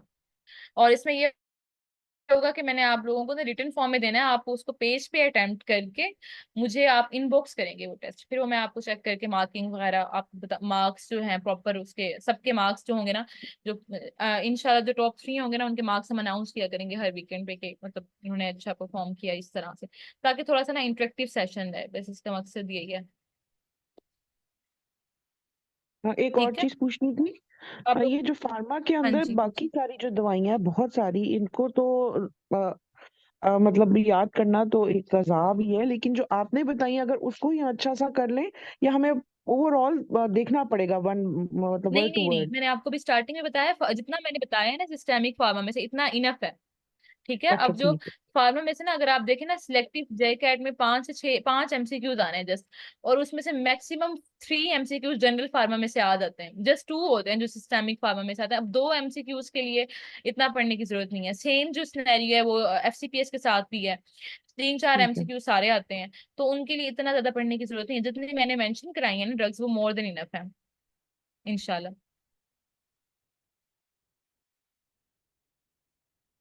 और एनएलई में भी इसकी परसेंटेज इतनी ज्यादा नहीं है फार्मा की। मजीद कोई क्वेश्चन?